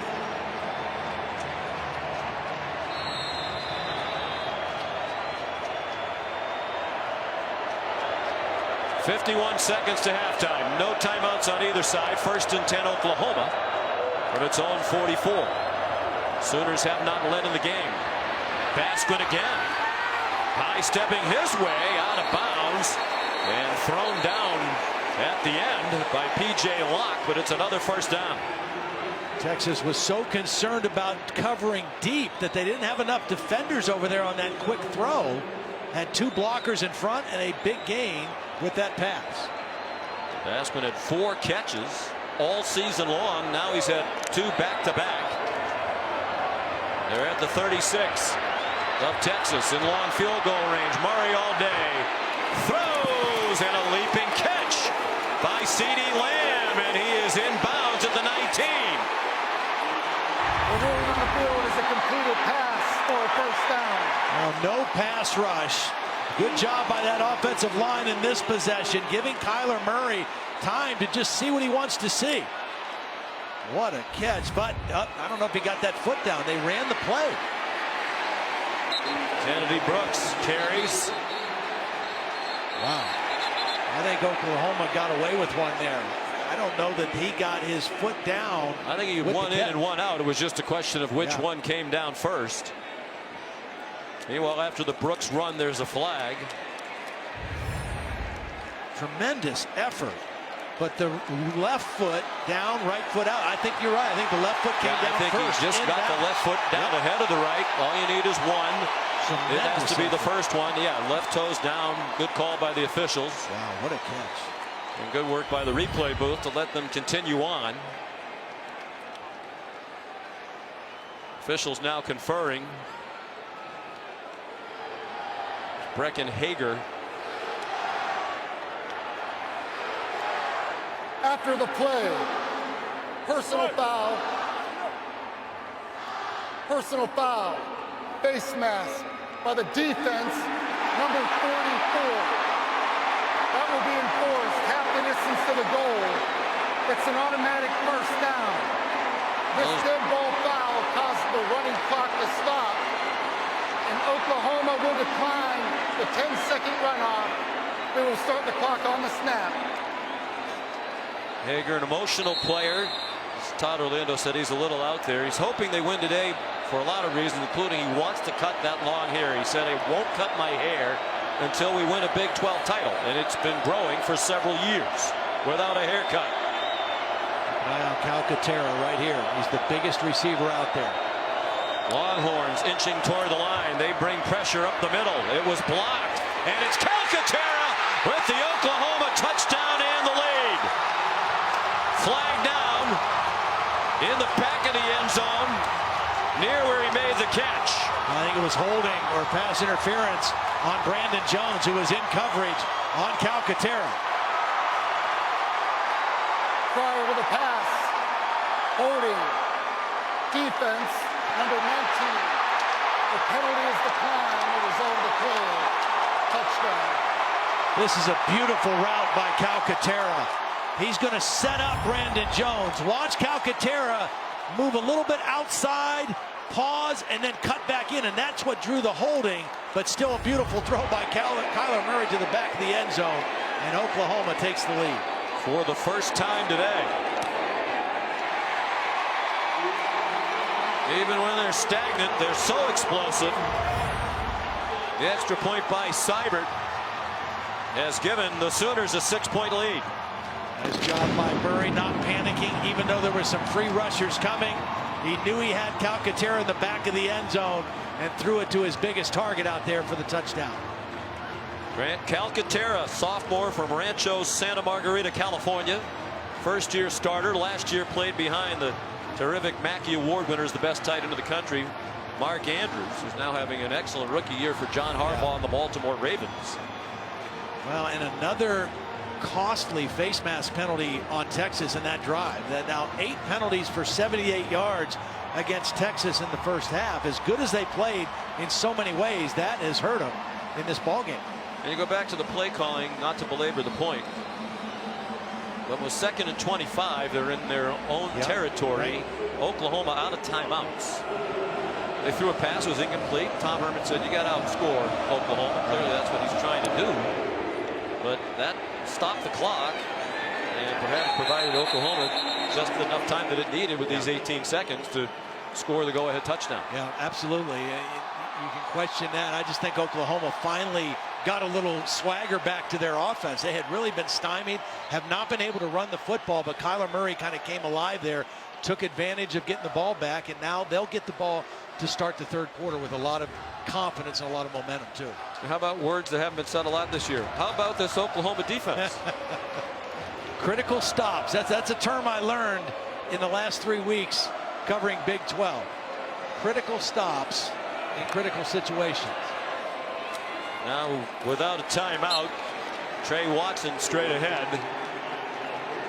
Texas got the opening kickoff, marched down and scored, led throughout almost the entire first half, but it's Oklahoma that takes the lead to the locker room and will receive the second half kickoff.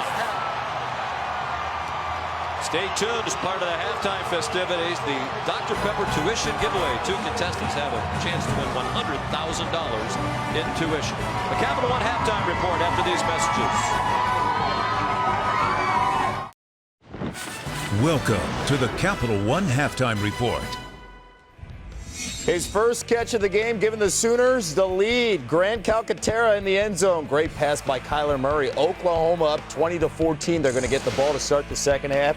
And take a look at this. The breakdown from the first half. We saw defense in the first quarter. Finally. Second quarter, different stories. The Sooners got more comfortable with Kyler Murray tossing the ball around. We'll see how this plays out in the second half. Welcome to the studio, Kevin Nagani alongside Jim Mora. Welcome to the ABC broadcast. Big shoes to fill here. Yeah, our thoughts are with Mac Brown, of course, but Jim's going to be here with us, and good luck to Mac in North Carolina. Great to have Jonathan Velma as well with us. Oh, yeah, thanks. And JV, we were ready to do defense here. We were ready to talk about the defense in the Big 12, something you haven't seen all season long. What has changed from the first quarter and the second quarter? Well, it's the offense getting comfortable for Oklahoma. It's the rhythm. Oklahoma is all about the rhythm. Lincoln Riley understands that. So they've gotten into a rhythm versus the Texas defense. Give Texas credit, though. They have been trying to tackle. Yep. They have been trying to put pressure on Kyler Murray. It's a very good offense they're going against. And sometimes when you put pressure on a guy like Kyler Murray, and as we saw in that last touchdown to Calcaterra, you expose your secondary to a matchup because it's hard to get to Kyler Murray. He's so elusive, and all of a sudden you're grabbing and pulling, and a guy gets open late for a touchdown. And there's been some missed opportunities as well in this first half that I think both teams will go back and look at and say, geez, we need to make those plays. Yeah, well, I can tell you one group that's watching in Columbus, suddenly big Tom Herman fans in Texas trying to get that win for the Longhorns. Yeah, 2018, it's just been a weird year. As we get you ready for the Big Ten championship game tonight, and Jim, you're looking at Ohio State's offense. Well, I'm looking at Dwayne Haskins and these talented wide receivers, and how do you contain these guys if you're Northwestern? Do you pressure him? Do you sit back and zone? You know, you're going to lose either way if you can't get pressure on Haskins and slow these receivers down the field down. JV, Northwestern, what do you see? Well, I'm looking at Northwestern. They have an opportunity to expose the backers of Pete Werner and Malik Harrison. They get an opportunity with the tight ends and the slot receivers. They have a chance if they can get them going. They have a legit chance in your mind? Because Ohio State coming in favored by 15.5 points. Well, Northwestern, first I would say no, but Northwestern has found a way to always be in their games. They were up double digits against Michigan. Yeah. They could find themselves up double digits and we won't know how, but they'll be in the game. They play tough. I think the key thing here for Ohio State is not to be watching this Oklahoma game if you're a player. The coaches can keep an eye on it, but you've got to focus on what you can control, and that's their game versus Northwestern today. So Ohio State, keep the pressure, keep the focus there. Now, if they start to get a lead and this game's close, or watching here, this Oklahoma-Texas game, then put the pedal down and try to win with style. Okay, so in the beginning, focus on the game, and then the beauty points and all that, the beauty contest later on. Okay, a selection show we cannot wait. That is tomorrow at noon Eastern. Who gets in? Of course, that fourth coveted spot, but if Clemson still has to handle their business, and we'll figure things out with Alabama and Georgia later on today. We'll get you ready for that matchup as well as the other championship games as Championship Saturday continues here on ABC. The Capital One Halftime Report is brought to you by the Capital One Saver Card. What's in your wallet? Welcome back to Dr. Pepper Championship Week. It's Oklahoma, Texas for the Big 12 title. Ellinger not reluctant to run, and he takes it into the end zone. Touchdown, Texas. Ellinger looks to the left, takes it up the middle, and in for another touchdown. Murray looking to the end zone, and it is caught. CeeDee Lamb with the Oklahoma touchdown. They bring pressure up the middle, and it's Calcaterra with the Oklahoma touchdown and the lead. You're watching the Dr. Pepper Big 12 Championship on ABC, presented by Jared. It's part of Dr. Pepper Championship Week. Texas scored less than 3.5 minutes in, led throughout almost the entire half. Oklahoma scoring in the final seconds of the first half to take its first lead of this Dr. Pepper Big 12 Championship game. And Oklahoma will receive the second half kickoff.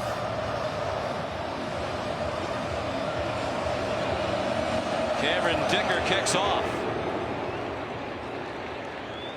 And it's a touchback.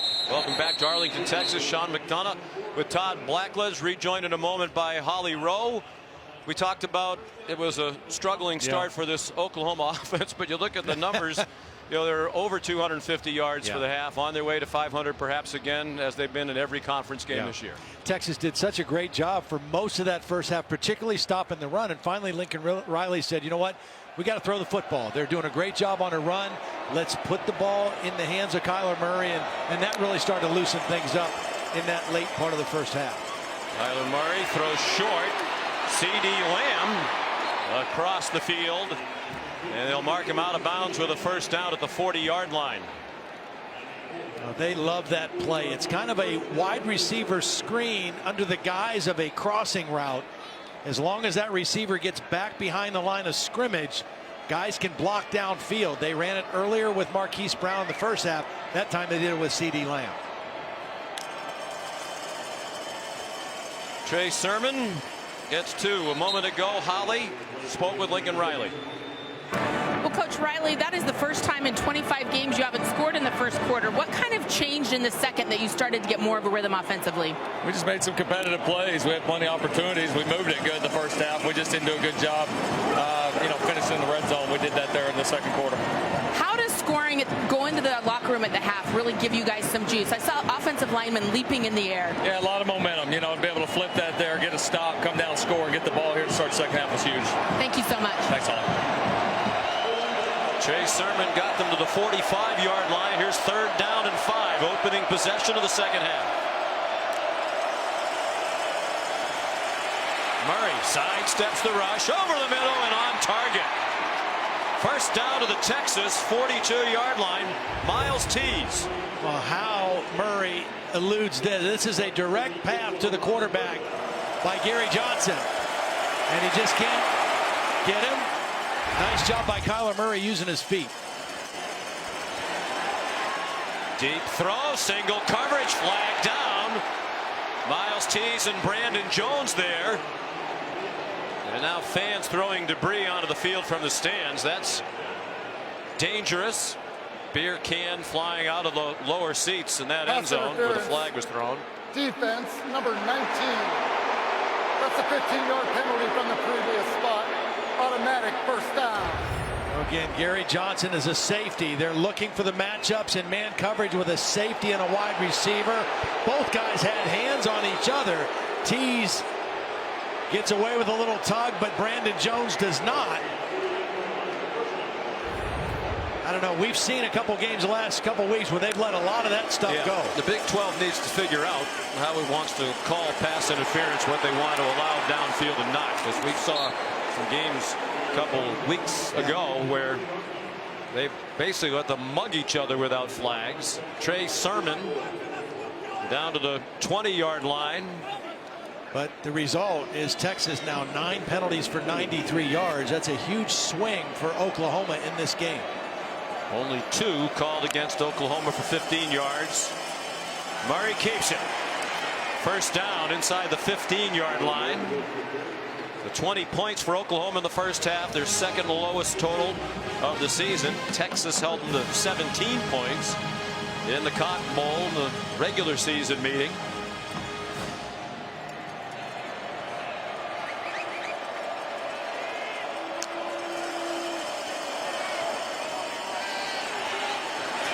Sermon wanted to throw it, runs instead, and is close to another first down. Tackled by Gary Johnson just shy of the 5 and just shy of the line to make.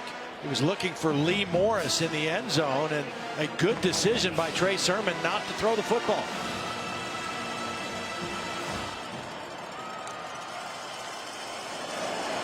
Sermon, touchdown, Oklahoma.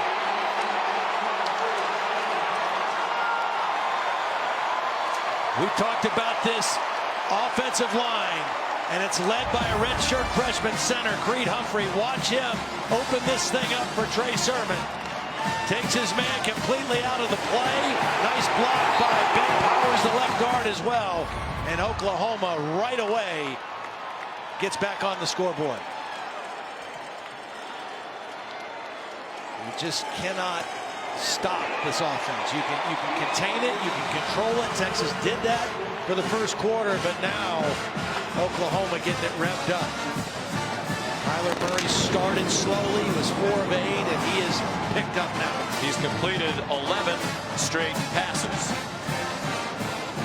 Started 4 out of 9, 11 for 11 since, and 2 touchdowns.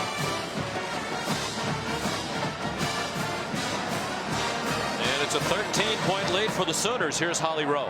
Well, guys, you saw that nice hole opened up by the redshirt freshman center of Oklahoma, Creed Humphrey. He has gotten so good so fast, and one of the reasons he's been wrestling since he was 4 years old. He said that he knows leverage, he understands leverage, how to use his body, how to use his hands, and not only that, he's been working with a private center coach 2 to 3 times a week since he was in 8th grade. He said, I knew early on what I wanted to do. I told my dad I want to be a center in the NFL, and here he is as a redshirt freshman, looking so good. You can tell I'm totally obsessed with him. I just think he's so great. I didn't know there was such a thing as a never heard of such a private thing. center coach. No, I've never heard of such a thing either. There are He is kicking a good coaches, there are quarterback coaches. Did not know there were private center coaches. I don't know if that's a big business. It might be lucrative because he's going to play in the NFL. Lincoln Riley told us he's the best offensive lineman that he's ever been around. And he's a freshman. Austin Seibert, another majestic kick. And it gives us time to take a look at our Pacific Life game summary. Good start for Texas, in particular for Sam Ehlinger. He said, I'm not worried about my right shoulder. I'm going to run. And he did. Yeah, he did. He ran hard. He played well. Texas really had Oklahoma's defense on their heels in the first quarter. And doing whatever they wanted. Then Kyler Murray started to get warmed up, get those long balls down the field. Texas did such a good job against the run. They gave it to Kyler to throw it, and he got them in the lead right before halftime. They just scored again here in the third quarter. Ehlinger running out of time and ripped down by the freshman Ronnie Perkins. Well, Perkins is right here. He's going to come on an inside stunt. Ehlinger has plenty of time early on to make a throw, but he's just not able to find anybody downfield. And at the last minute, Perkins is there for the sack. Oklahoma's defense, much maligned this year, but they have made some big plays in this game so far today. And maligned with a reason. They're 100th in the country in scoring defense, 111th out of 130 in total defense. Ehlinger on target. Colin Johnson running after the catch out to the 44-yard line.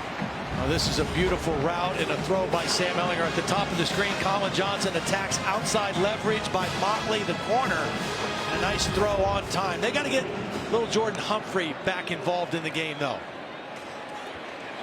Deontay Ingram out toward midfield, a couple of yards short. Kenneth Murray, Neville Gallimore combining on the stop for Oklahoma. Humphrey only had 3 catches for 22 yards in the first half, and he had a monster game against the Sooners in October. They've got to find a way to get him untracked here in this Longhorn offense. Targeted him 4 times. He had 9 catches in the regular season win over Oklahoma. Deontay Ingram, first down across midfield to the Sooners' 45-yard line. Well, Humphrey did a nice job blocking on that play. That was a design screen. You had 2 wide receivers out there blocking. He did a nice job on a linebacker, Caleb Kelly, to spring that play for a first down.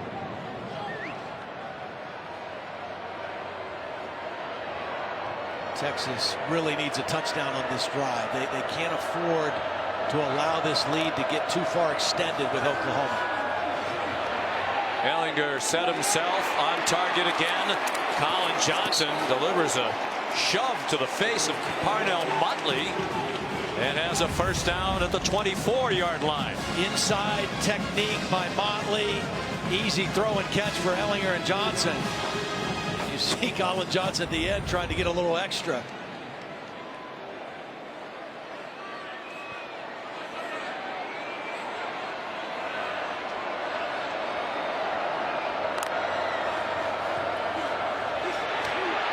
Ehlinger was running out of time. Little Jordan Humphrey, a bobbling catch and a loss of yardage on the play. That was a corner blitz by Parnell Motley, and that's why Ehlinger had to get rid of the football. He did a good job just to get rid of the football. Here comes Motley at the top of the screen, number 11, unblocked, and Sam just has to unload the football. Negative yardage play by the Sooner defense on first down. Kenneth Murray, the tackle. Ruffin McNeil continues to preach his belief in this defense and the talent of the defense, the effort level. They have Johnson and Humphrey on the same side here to the short side of the field. Ehlinger given a lot of time. Fires to the end zone. And caught as he inbounds. Yes. Touchdown, Texas. Colin Johnson.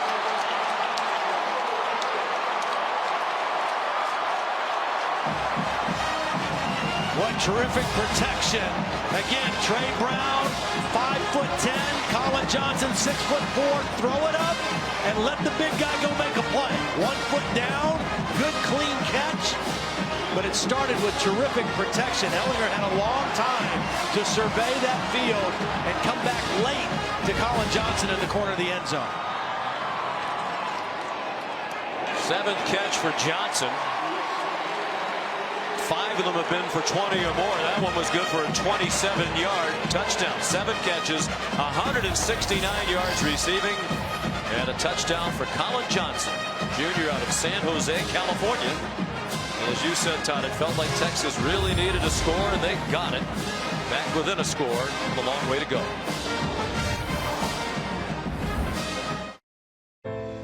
It's V Week on ESPN as we continue Jim Valvano's fight against cancer.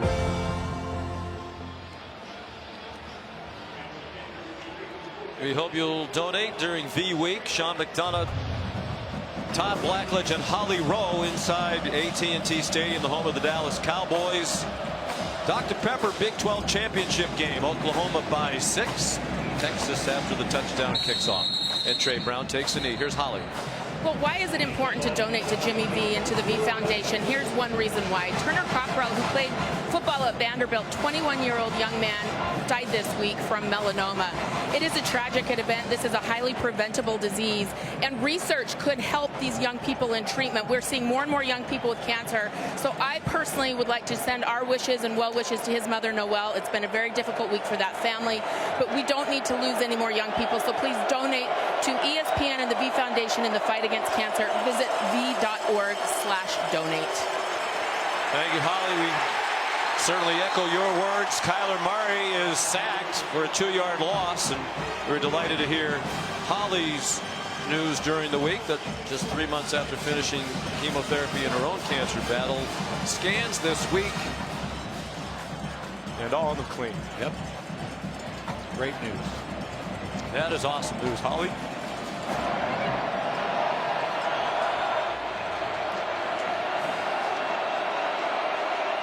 Loss of a yard, perhaps even 2. Second down, 12, inside handoff, and Sermon is bottled up. Another loss on the play. Well, you can see what that touchdown did to the defense, the energy on the Texas defense. 2 plays in a row, they get to the quarterback, they get a negative yardage play on a run, and now 3rd and long. Can they force a second Oklahoma punt of the football game? Kyler Murray trying to go quickly. Texas brings pressure. He threw it up for grabs, and it's incomplete. Well short of C.D. Lamb. The throw was a duck, as he literally tried to duck the blitz. Yes, that's exactly right. That's why he threw the duck. He was trying to duck the blitz and get rid of the football, and he didn't throw his normal pretty pass, and it came up short and wobbly.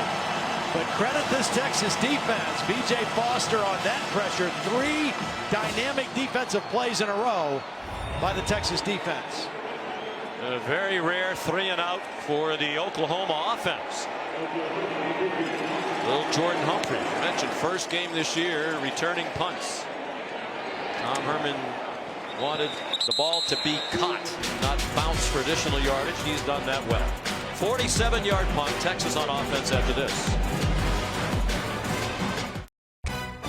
The 2018 Dr. Pepper Big 12 Football Championship, presented by Jared on ABC, is brought to you by Ice Cold Dr. Pepper, the official drink of Fansville, Mercedes-Benz, the best or nothing, and the unexpected energy of ExxonMobil. Energy lives here. Exciting start to championship Saturday. We're midway through the 3rd quarter. Oklahoma leading Texas by 6. Championship Saturday continues at 3:30 Eastern. Memphis and number 8 UCF for the American title. And then at 8 o'clock tonight, number 2 Clemson takes on Pittsburgh, the Atlantic Coast Conference Championship. Clemson looking to cement its spot in the college football playoff with a win in that one. Both games are right here on ABC, and the championship action available on the ESPN app. Texas scored on its last possession to get within 6. The defense a 3-and-out. Now Sam Ehlinger again, retreating and in trouble. At this point, just wanting to get rid of it, and an incomplete pass for Andrew Beck. Pressure by Ronnie Perkins. One thing that we should bring up in the meeting in October, one of the real turning points, Oklahoma had 3 turnovers and Texas had none. It was a big difference in the game. No turnovers so far in this football game. Could be very critical down the stretch. Trey Watson runs for 9. Curtis Bolton stopped him just shy of the first down. Good inside run. You got a lot of options in 3rd and short, particularly with a quarterback who can run like Sam Ehlinger. Ehlinger took a hit on his right shoulder while throwing the touchdown pass on the last drive. Was moving it around a little bit. Didn't look to be in significant pain, but definitely swung it around a couple of times well after he threw the ball. This is a defensive lineman out over Little Jordan right now. Ehlinger. There's a crease. There's a first down across midfield and sliding down at the 48-yard line of Oklahoma. And this is all Sam Ehlinger can do is to slide. I mean, he does not normally slide, doesn't love to slide, but he's doing the smart thing right there. Trey Watson bounces off a couple of hits, gets tackled forward to the 44-yard line. A nice block by Andrew Beck in there. And I really like this guy. He does so many different things for them. Number 47 missed all of last year with an injury. He had a broken foot. He actually broke it twice last year. Ball's out, but it's out of bounds. Trey Watson had it popped out by Robert Barnes. But that ball went backwards and they lost a couple yards. So it'll be 3rd and longer now for Texas. Good hit by Barnes. Helmet right on the football. The ball was fumbled backwards and out of play. Unlike when they play in the Cotton Bowl, see a lot of Oklahoma fans next to the Texas fans. Usually it's the Crimson and Cream from the 50-yard line around one end zone to the other 50, and the burnt orange in the other direction. But here they're intermingled. And watching a very entertaining game. Whistles before the snap. Timeout, Oklahoma. Texas was lined up Prior the to same snap, way as the last Oklahoma touchdown. calls their first timeout of the half. And little Jordan Humphrey and Colin Johnson on the same side, the short side of the field. Ruffin McNeil wanted to take another look at it.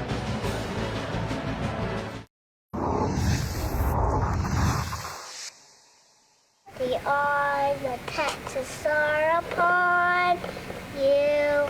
All the days are way.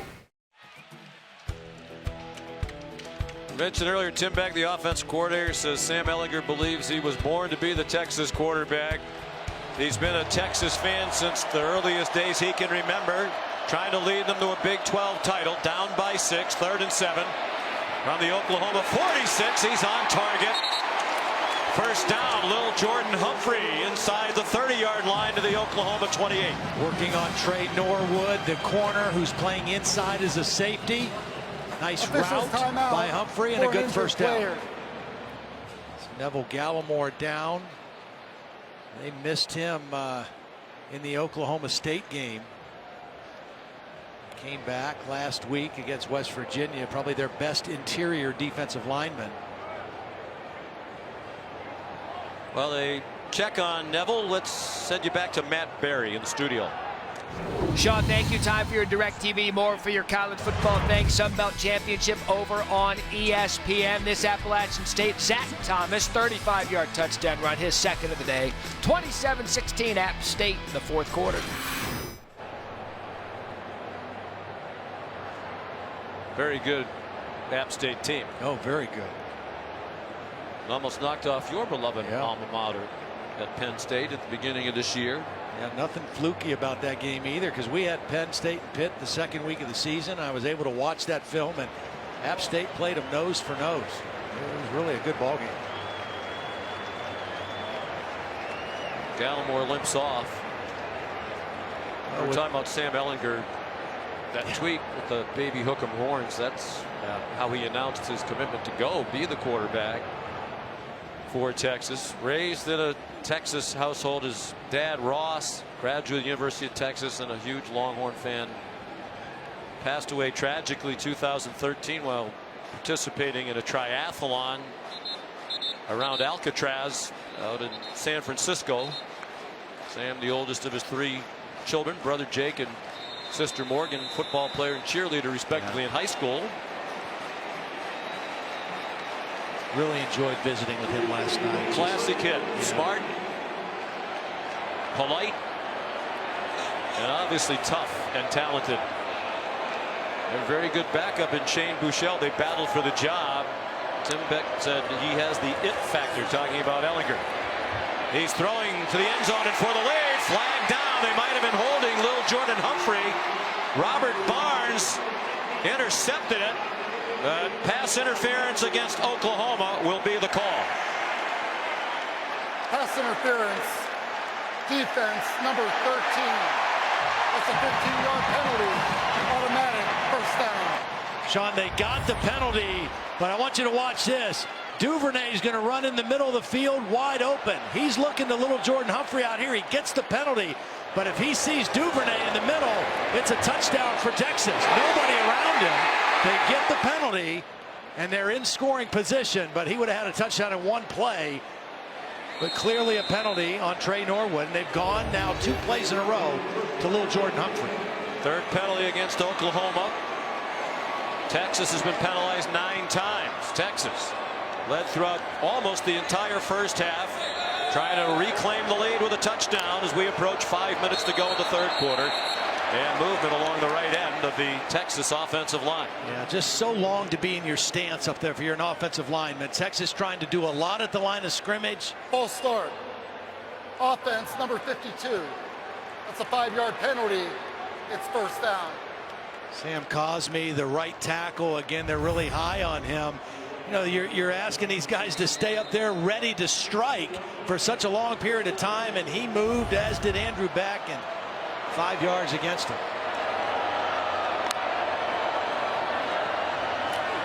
Run fake. Devin Duvernay lunging for the first down marker, didn't get to it, but they're going to give him the 5-yard line. What a nice block by little Jordan Humphrey also. Seen that a couple times, using that big body not just as a receiver but as a lead blocker. Ingram. First down. Keontae Ingram, the true freshman, their leading rusher for the year, averaging 61 yards a game. See, I think that's smart with Neville Gallimore on the sideline, their best interior run defender. For an injured player. And now Bolton, who has played so well today in the last couple weeks, down at the end of that play. That'll be a huge loss if he has to go out. He's their second leading tackler, 17th in the nation, making 10 tackles a game. The other thing about him is they move him around and play him on so many different spots in their different defensive packages. He has a lot of versatility for this defense. Gallimore looks like he's ready to go. I wonder if it's a cramp.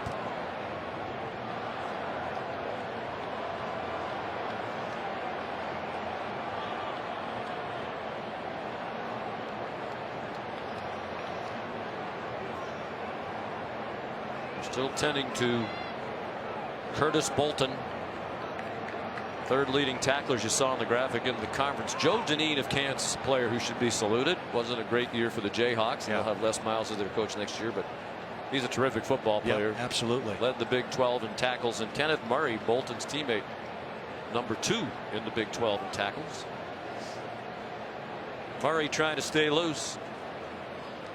Well, this game, the first time, was a shootout, the highest scoring Red River rivalry game, and kind of went down to the last possession, who has the ball last, and that's what this one is shaping up as. I mean, it's going to be a game all the way to the end of the fourth quarter, and Texas trying to regain the lead here now with 1st and goal on the 2. Let's check in with Holly. Well, guys, I'll obviously give you an update on Curtis Bolton, who's up walking off the field right now, but a huge injury for Texas. Right before the half, we saw their fantastic freshman safety, Caden Stearns, limped to the locker room. He is now ruled out for this ball game. It looked to me like it was a right knee injury. He will not return, and that is huge for this Longhorn defense. He was the Big 12 Defensive Newcomer of the Year, one of the best players in the league, even though he's just a freshman. Yeah, they just got their other safety, Brandon Jones, back, and now they lose Caden Stearns. Looked like a cramp for Bolton. Actually seized up a bit on his walk-off. 1st and goal, Texas. Got their big back, Daniel Young, in now with Ellinger. Wouldn't shock anybody if Ellinger ran it himself. They moved. There was movement. Again, Elijah Rodriguez, the right guard. You got to hold your water. I mean, you're killing yourself with these kind of motion penalties. 1st and goal on the 2. You're going to run the football. Now you back it up. Start. Offense number 72. That's a 5-yard penalty. It's first down. Just a lack of concentration by Elijah Rodriguez. You have this Oklahoma defense kind of right where you want them. You've got a quarterback who's a great runner inside the 5-yard line, and now you put yourself a little bit farther away from that goal line. And Ingram in instead of Daniel Young now. 1st and goal. Just outside the 6. Ellinger looked like he had some running room, but he stumbled as he got away from the traffic. They'll mark it on the 5-yard line. 2nd and goal, and under 4 minutes to go in the 3rd quarter in this Dr. Pepper Big 12 championship game. Again, you've got big receivers. If you want to throw on 2nd down, you've got little Jordan Humphrey and Colin Johnson both to the top of the screen. This is the formation that they have run with the quarterback to the right in previous games against Oklahoma.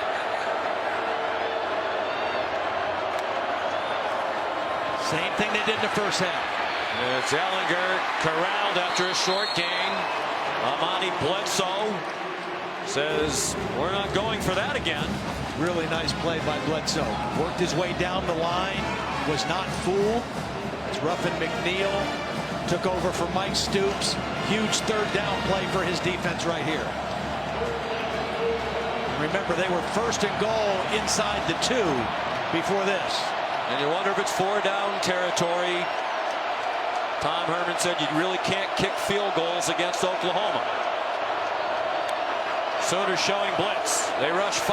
Ellinger throws, caught, touchdown, Lil Jordan Humphrey. Well, that's a mismatch for Texas. Lil Jordan Humphrey, their best receiver, against a linebacker, Caleb Kelly. One-on-one coverage. Good read by Sam Ellinger. Watch this right here. One-on-one against the linebacker. Gets the separation. Ellinger puts the ball in the numbers. And Texas with a chance to take the lead.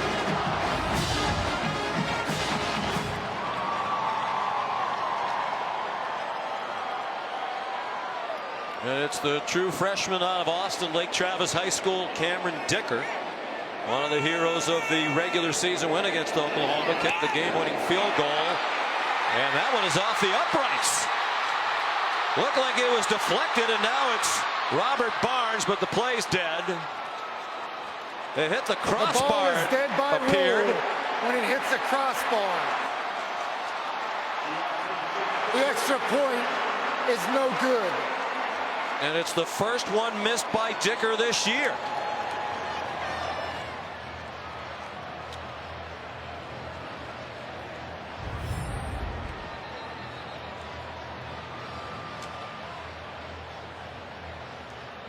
A little bit low by Dicker. Amani Bledsoe. Yeah, Bledsoe. Yep, he's the one who got it. And got enough of it that it did not creep over.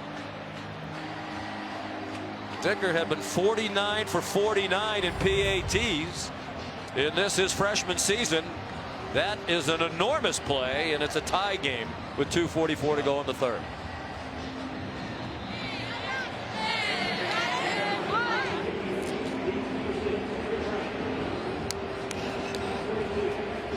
It's the 3rd block kick for Oklahoma this season. They blocked 2 punts.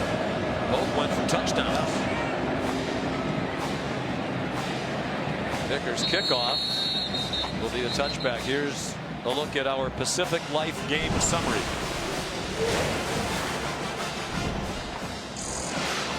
The quarterback comparison.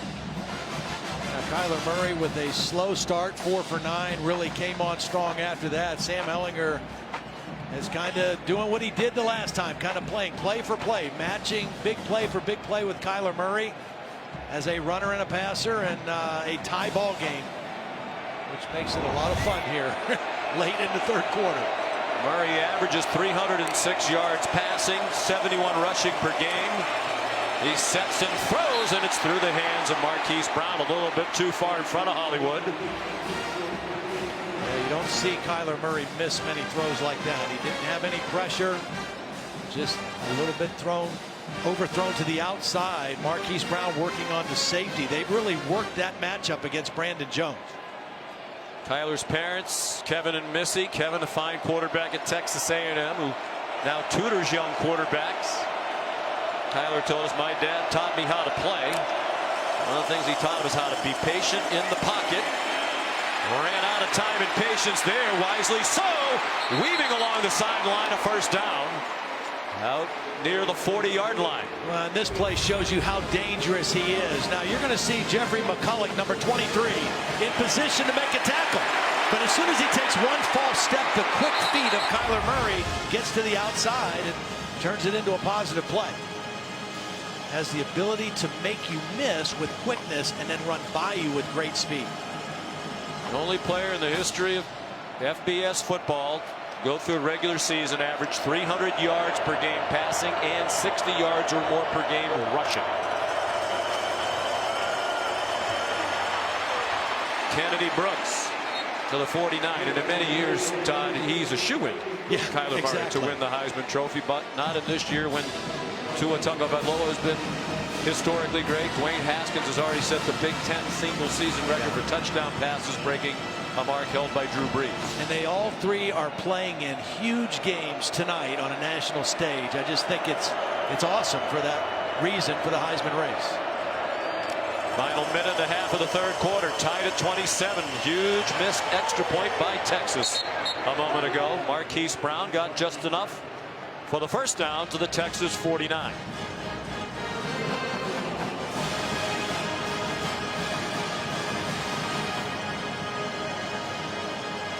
Dicker, who kicked that 40-yard game-winning field goal against Oklahoma with 9 seconds left.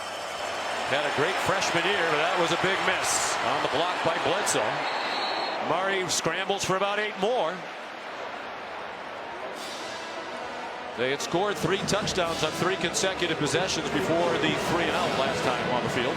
And you hate to give up a gain of 7 or 8, but you'll take that with Kyler Murray because, like Todd Orlando said to us, he can run 60 yards just as fast as he can throw a pass 60 yards. So if you hold him to 8 yards or 7 yards, that's kind of a win for your defense. I'm sure that's literally true, but it has to be close. You'd almost like to see him. He could outrace a ball that was 60 yards in the air the way he throws it. Marquise Brown. How about that footwork? Knocked down from behind inside the 30-yard line. Nice job by Lee Morris, the other receiver out there with the block on Chris Boyd.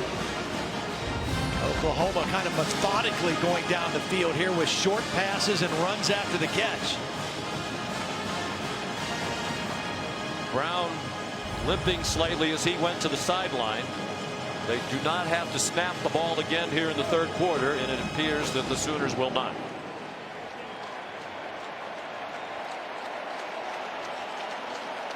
One of the great rivalries in American sports, not just in college football. And this one is for the conference championship, the Dr. Pepper Big 12 title game on ABC, presented by Jared. We'll continue after this word and a word from our ABC stations.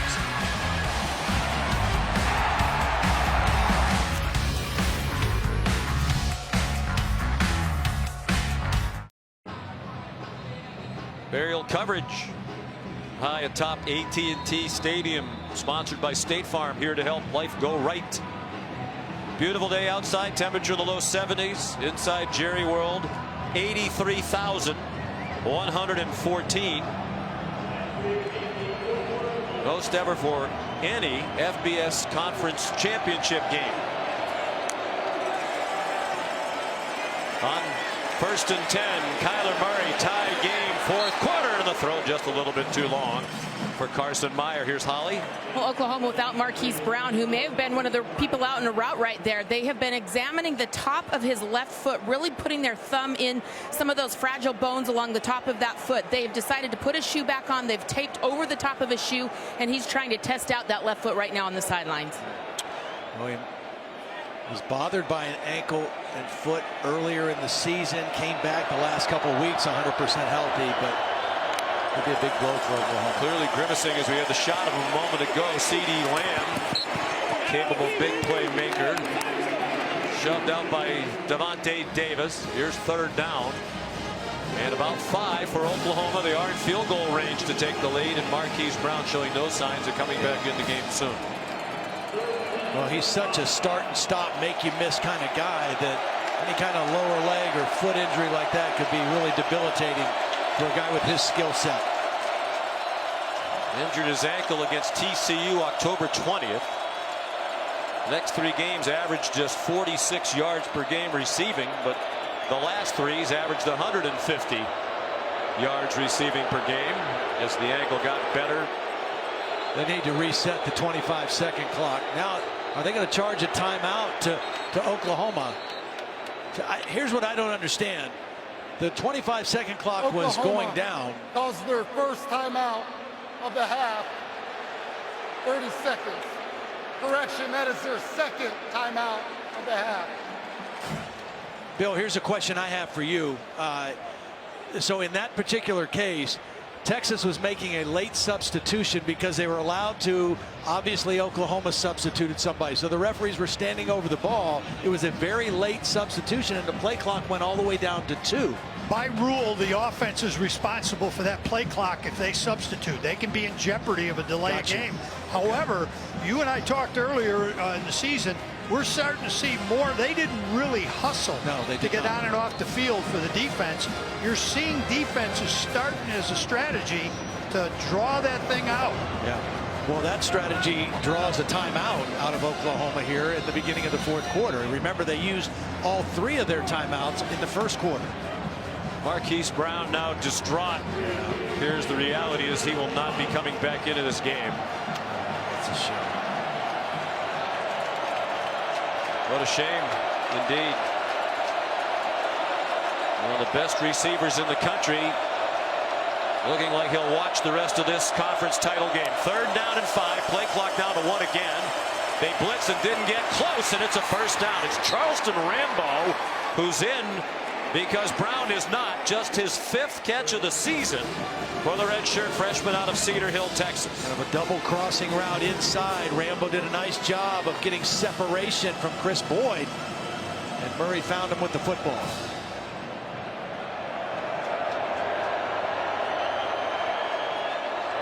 In terms of time, a very long drive by Oklahoma standards, more than 4 minutes now. Working their way up the field. Nothing doing there for Kennedy Brooks. Chopped down by Chris Nelson. Veteran in the middle of that defensive line. His 28th career start for a senior from Lakeland, Florida. And Chris Nelson did a nice job of beating the freshman center, Creed Humphrey, on that play. Stout guy in the middle of that Texas defense. Personal center coach will help Creed work on that in the days ahead. We'll have that one filmed up, boy. Blitz again. Murray danced ahead to the 15, perhaps even the 14-yard line. Nelson in on the play again with Anthony Wheeler. Officials timeout for an injured player. Defense. Malcolm Roach, Jr., who fractured his foot early in the year. They thought he'd be out the entire season, but he worked very hard, rehab his way back in. We'll check on Malcolm after a timeout.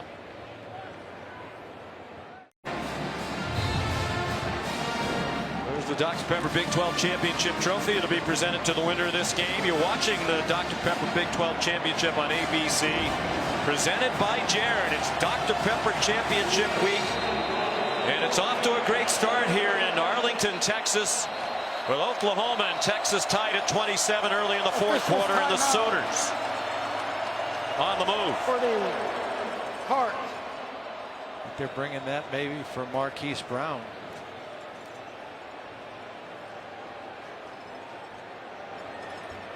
The guy that Texas needs to step up here in what could be one of the biggest 3rd down plays of the ball game. Charles Omenihu, the defensive lineman of the year in the Big 12 Conference, been pretty quiet so far today against this outstanding offensive line. Another blitz from Texas, and Murray's pass behind C.D. Lamb with Devontae Davis in single coverage. 4th down, and the field goal team comes on for Oklahoma. Chris Nelson, number 97, did a nice job. He wasn't going to get to the quarterback, but he jumped and raised his hand, and that little bit got in the vision of Kyler Murray, and the pass was thrown behind his intended receiver. Seibert, one of the great kickers in the country. For the lead from 31 off the left upright and through. We've seen one hit the crossbar, and we've seen something hit the upright. Seibert knocks it through.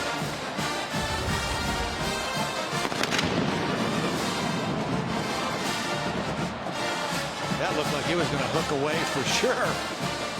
Wow. Sure did. Got the inside of the left upright. Actually, it looked like it was hooking and then faded back. It did.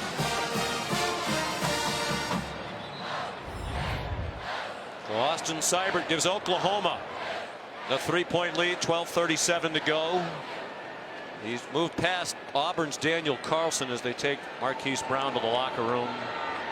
He's moved past Daniel Carlson as Seibert for second in the history of FBS in scoring among kickers.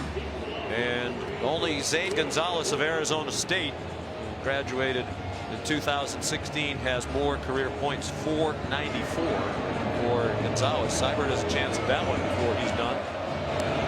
I think this is one of the best things this guy does. The percentage that he kicks it out of the end zone is outstanding. Here's Matt Berry back in the studio. Yeah, Sean, keeping an eye on the Conference USA Championship game. Great story developing. UAB, just their second year back in competition after suspending the football program back in 2014. They're up 24-13 in their championship game just before the half. That is an amazing story. Good job Bill Clark has done, the coach there. Texas has struggled in fourth quarters this year. They've been outscored by 67 points. Some of that was in the meeting of the Cotton Bowl when Oklahoma rallied from 21 down to tie it in the fourth quarter with 3 late touchdowns. The Horns won on a last-second field goal. Sam Ehlinger out of time, threw it away. Late flag right in the middle of the field. I think it might be an illegal man downfield for Texas. The center, Kyle Shackelford, looked like he had worked his way too far down the field. See what they call. There is no foul for an eligible downfield on the pass. The quarterback was legally grounding the ball. It's second down. Okay.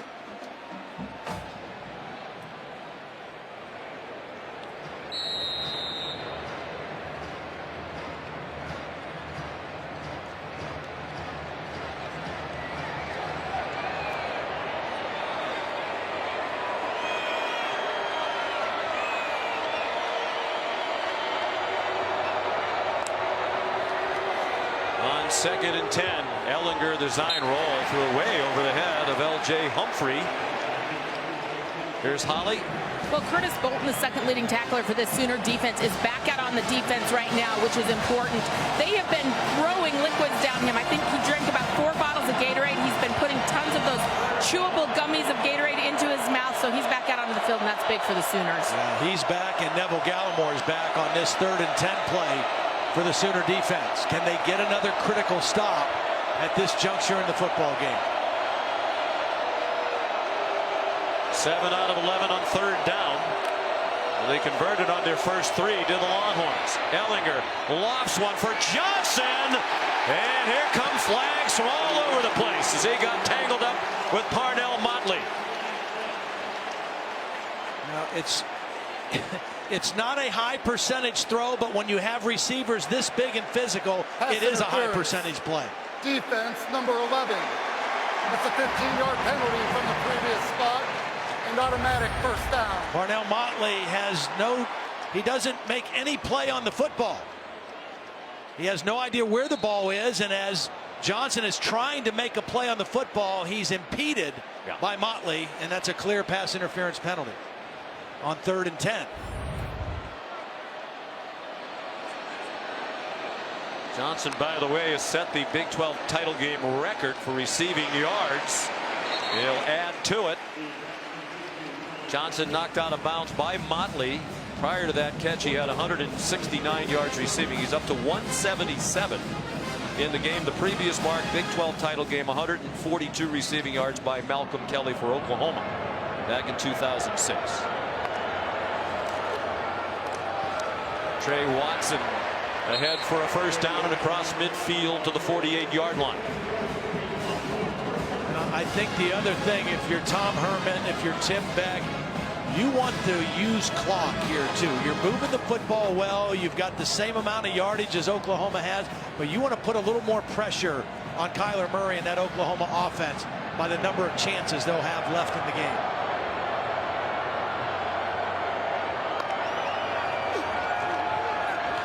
Look out, Ehlinger about to get hit as he throws. Johnson flailing around, won't get a flag thrown this time.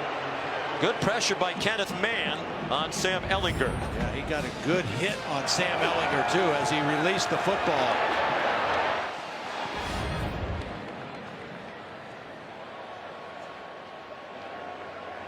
We spoke with Sam Ehlinger last night, Tom Herman. They said the mantra all year long was finish. Last year, Texas lost 4 games that they had the lead in the fourth quarter. This year, they've played 9 one-possession games. They've won 6 of them.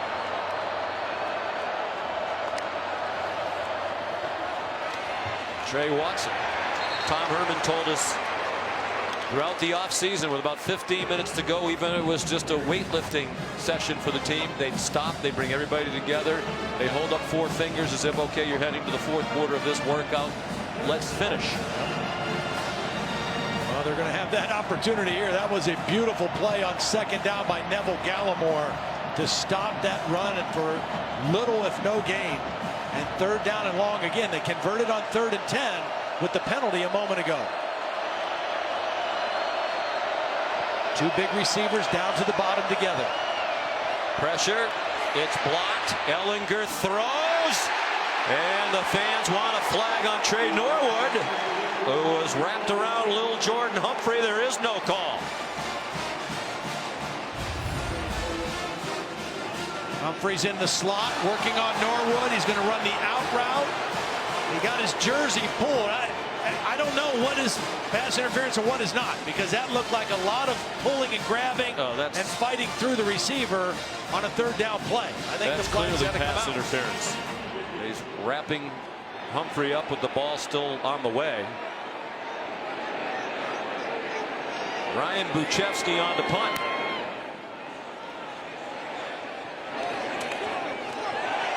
That's going to be a penalty. Could be. Yep, yes. There it is. Fair catch signal made by C.D. Lamb, and Josh Thompson hit him. Well, Josh Thompson thought he was going to catch the football. He thought C.D. Lamb was going to leave the ball alone. But C.D. Lamb went to make the fair catch, and because Thompson ran into him, that's a penalty. Well, it's been an up and down day for this officiating crew. That pass interference a moment ago, you cannot miss. They've called that all day long. Yeah, especially based on the way they've called the game. Absolutely. Again, we've had a couple games in this conference in the last few weeks that they didn't call anything like that.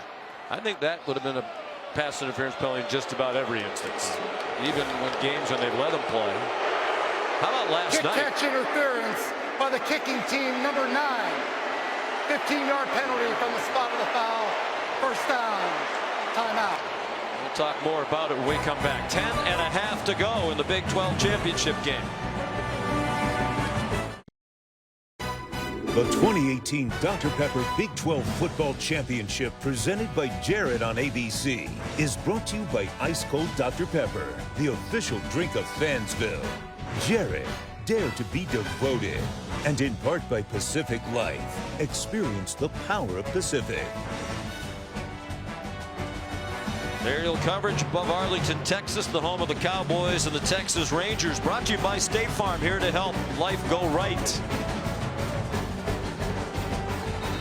Sean McDonough, Tom Blackledge, Holly Rowe. It's the Dr. Pepper Big 12 Championship. 10.5 minutes to go. Oklahoma the ball at a 3-point lead, trying to win the Big 12 for the 4th year in a row. Texas trying to win the conference crown for the first time since 2009. Well, the penalty against Texas, the Longhorns' 12th of the game for 118 yards, brings the ball out to the 20-yard line.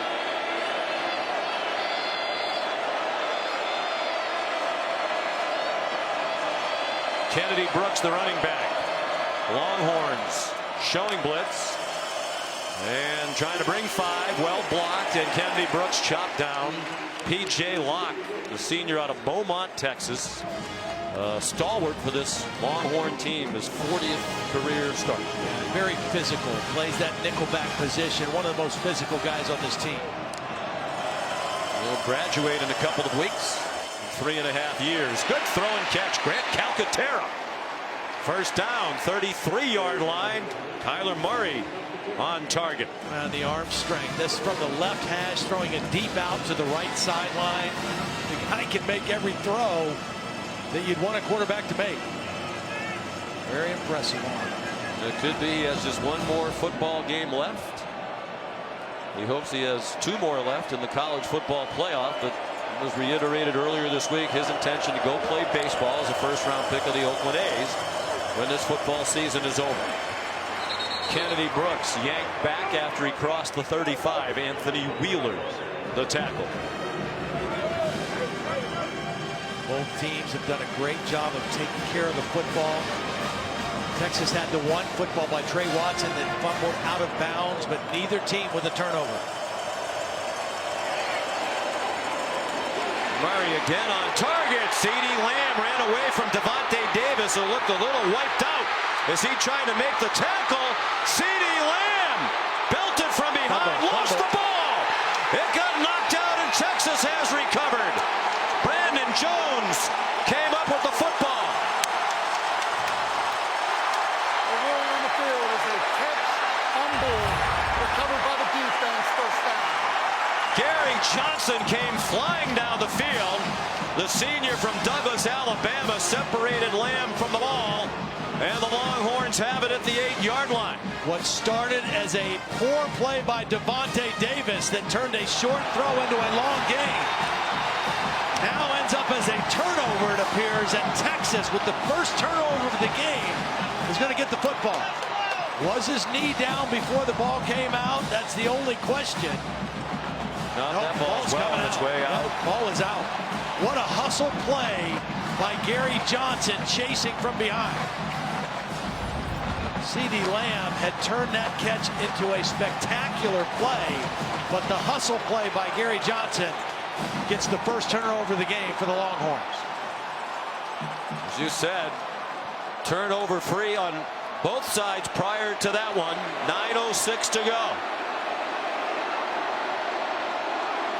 Texas from its own 8-yard line. Deontay Ingram yanked down immediately by Kenneth Mann. And Todd, a long way to go in this one, but questions about the Oklahoma defense. Some wondering, is it worthy of even being included in the 4-team playoff? They're making a significant statement today. Absolutely. This is a much different looking defense than the one we watched last week in Morgantown. A lot of negative yardage plays. They've been more stout against the run. That's a heck of a play on first down by Kenneth Mann for negative yardage. Play fake. Ellinger knocked down for a safety. Trey Brown came out of blitz, and Ellinger never saw him.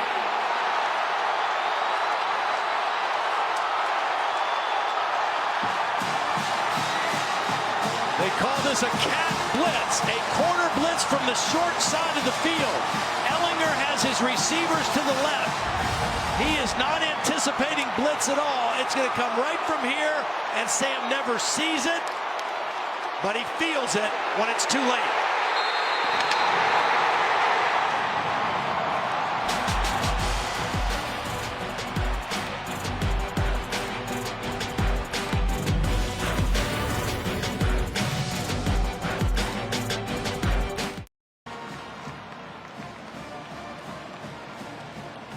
CeeDee Lamb a fumble when it looked like he might run for a touchdown. It was the first turnover of the game. But the defense for Oklahoma bails him out.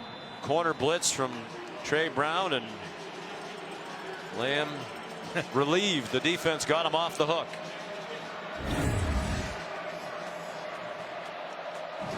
Free kick from the 20. They'll put it on a tee with Cameron Dicker. It's a good boot. Driving Trey Brown, the safety, all the way back near the 10. And he gets swung down at the 35-yard line by B.J. Foster. 26-yard return by Brown, a sophomore from Tulsa.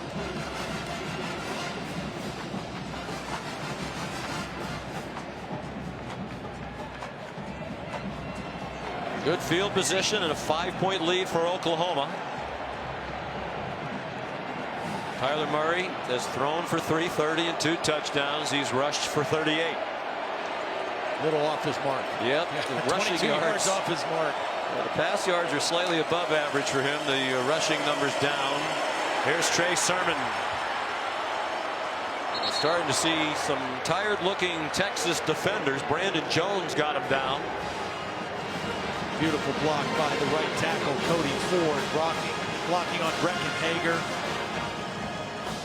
Just opened up a massive hole that time for Trey Sermon. Sermon's not a guy that's going to make you miss very much. He's a pretty physical runner. A lot of green grass in front of him on that play. Clearly healthier than he's been. He's had more carries today for Oklahoma, 13 than anybody else. After just 6 carries total the previous 2 games. They give it to him again. He weaves for a first down.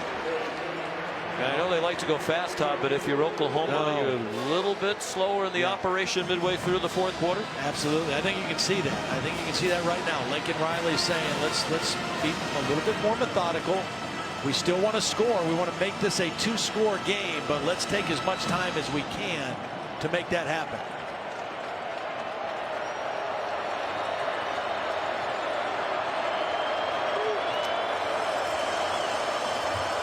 Sermon again up the middle. Charles Omenihu, the tackle at the 49-yard line. 3 yards for Oklahoma. The clock goes under. 7 minutes remaining in this Dr. Pepper Big 12 championship game.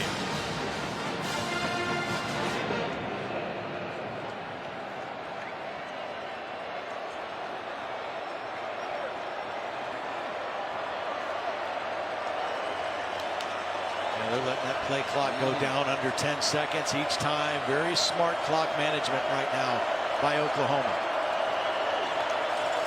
Particularly smart if they get one more score. A field goal would make it 8. Texas would have to get a touchdown and the 2-point conversion. Obviously, a touchdown makes it a 2-score game, and Texas would be in a heap of trouble. Big 3rd down call here. After the carry by Trey Sermon, Lincoln Riley sends in the 3rd down and 6 play. And you got to be alert for a run by Kyler Murray. Remember, no Marquise Brown anymore. CeeDee Lamb is your primary target up here. And Calcaterra not in the game right now. Play clock at 5. Texas blitzes. Murray gets it off. Open receiver. First down. Lee Morris, the former walk-on, high school teammate of Kyler Murray, just down the road in Allen, Texas. Beautiful read. He sees blitz. He's got single coverage. It's out of his hands. Too quick for any pressure to get to him. One-on-one with the free safety, B.J. Foster, who is in there because of the injury to Caden Stearns. And Oklahoma moves the chains. Beautiful read that time by Kyler Murray on 3rd down. Stearns on crutches on the Longhorn sideline. 17-yard play on 3rd and 6. Sermon trying to get outside. Yanked down by Chris Boyd. Flag down for a horse collar. And there's also a flag in the area where you would think offensive holding as well. So 2 flags on the field. I think they'll be 1 penalty against each team.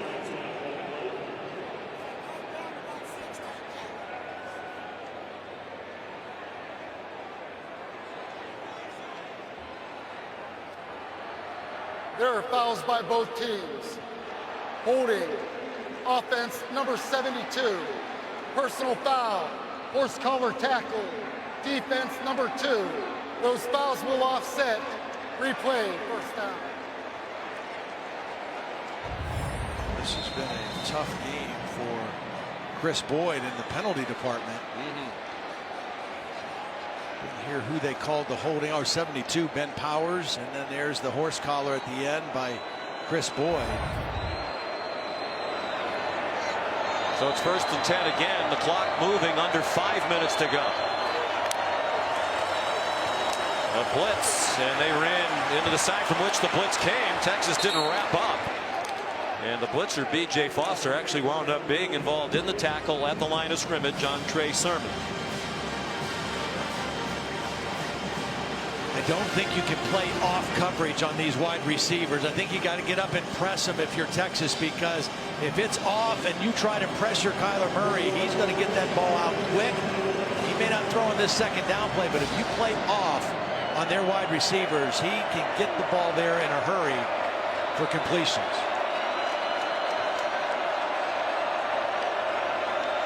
Murray leading the play clock down to 4.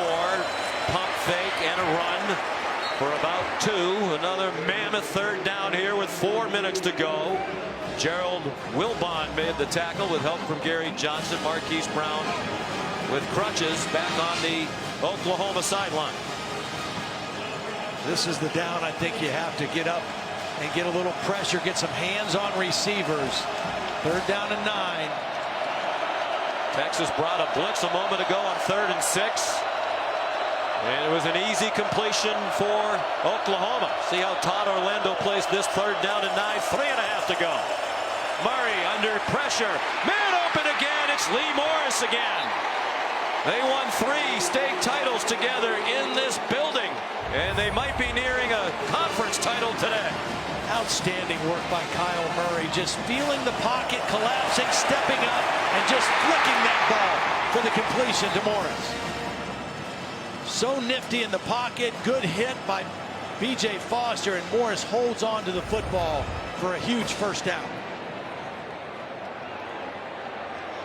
Morris, Murray, Bobby Evans, the left tackle, all teammates at Allen High School on those state championship teams. Kyler Murray went 5-0 here at AT&T Stadium in high school, including wins in 3 championship games.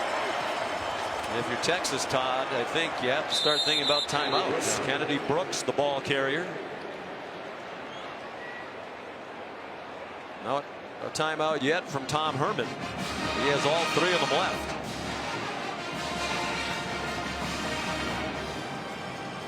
So impressed with Kyler Murray, his work in the pocket. You know, a guy who can run that well, you'd think he'd take off and run all the time, but he moves in the pocket with the idea of throwing the football.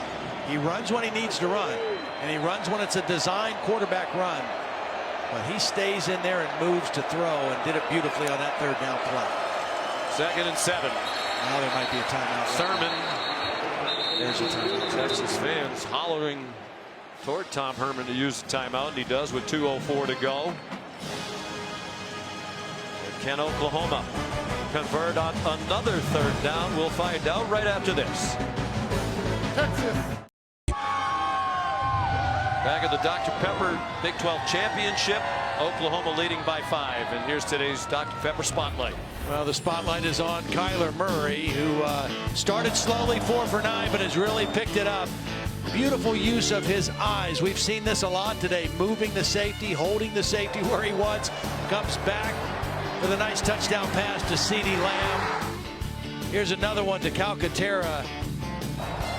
What I like about this is his ability to just stay alive in the pocket, and he has quick feet, but he also has quick eyes. He sees what he wants to see, and this was the 3rd down play just a bit ago to Morris for a huge conversion. Kyler Murray sitting right now at 361 yards and 2 touchdowns throwing it. Lee Morris, his old high school buddy, didn't have a catch all day. He's had catches on 2 big 3rd downs. Where will they go on this one? 3rd down and 10. 2 timeouts for Texas. Oklahoma by 5. Murray lofts one up for Calcaterra. Oh what a catch! With the defender on him, it looked like he snared it with one hand. Grant Calcaterra with 2 minutes to go.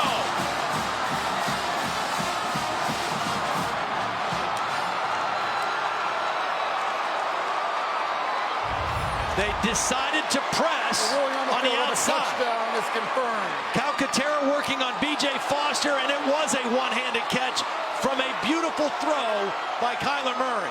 The touch throw to the outside shoulder, the one-handed catch on 3rd and 10. That is beautiful work. The result of the play is a touchdown. After the play, unsportsmanlike conduct. Offense number 80. That's his first. That 15-yard foul will be enforced on the ensuing kickoff.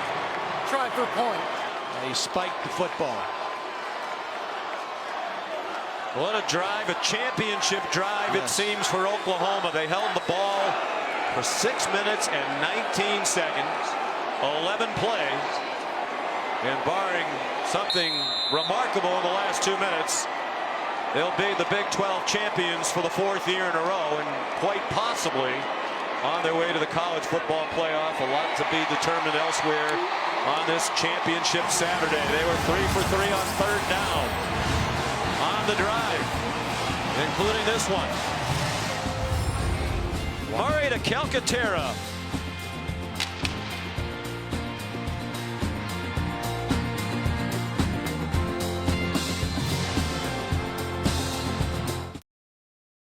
That there with the programming update. Those waiting for Memphis and UCF. That game's going to kick in less than 3 minutes over on ESPN News before moving to ABC at the conclusion of Oklahoma, Texas. Sean, back to you. A big stage there for Darrell Henderson, as the graphic said, Doak Award finalist, Doak Walker Award finalist for best running back in the country. There are 3 finalists: Jonathan Taylor of Wisconsin, Travis Etienne of Clemson, the others. So a chance for Henderson to impress the voters who haven't voted for the Doak Walker yet. There's little Jordan Humphrey. Little Jordan Humphrey. There's a flag down back at the 30-yard line. It's a touchdown if it stands.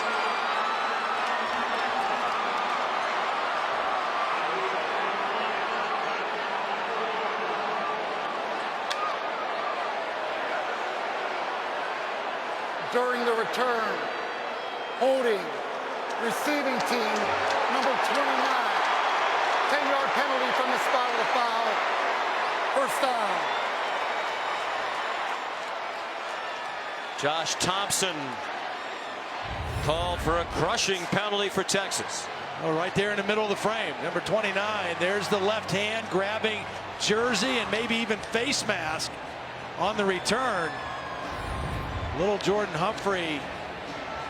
Touchdown taken off the board, and for Texas, 12 penalties, 118 yards. That'll be the 13th, I believe. 13th, I don't think they put that on the stats monitor yet. What a crusher. You know, and Oklahoma a little bit lax on their coverage because they're so used to Cyber kicking it out of the end zone. There was nobody even around little Jordan Humphrey.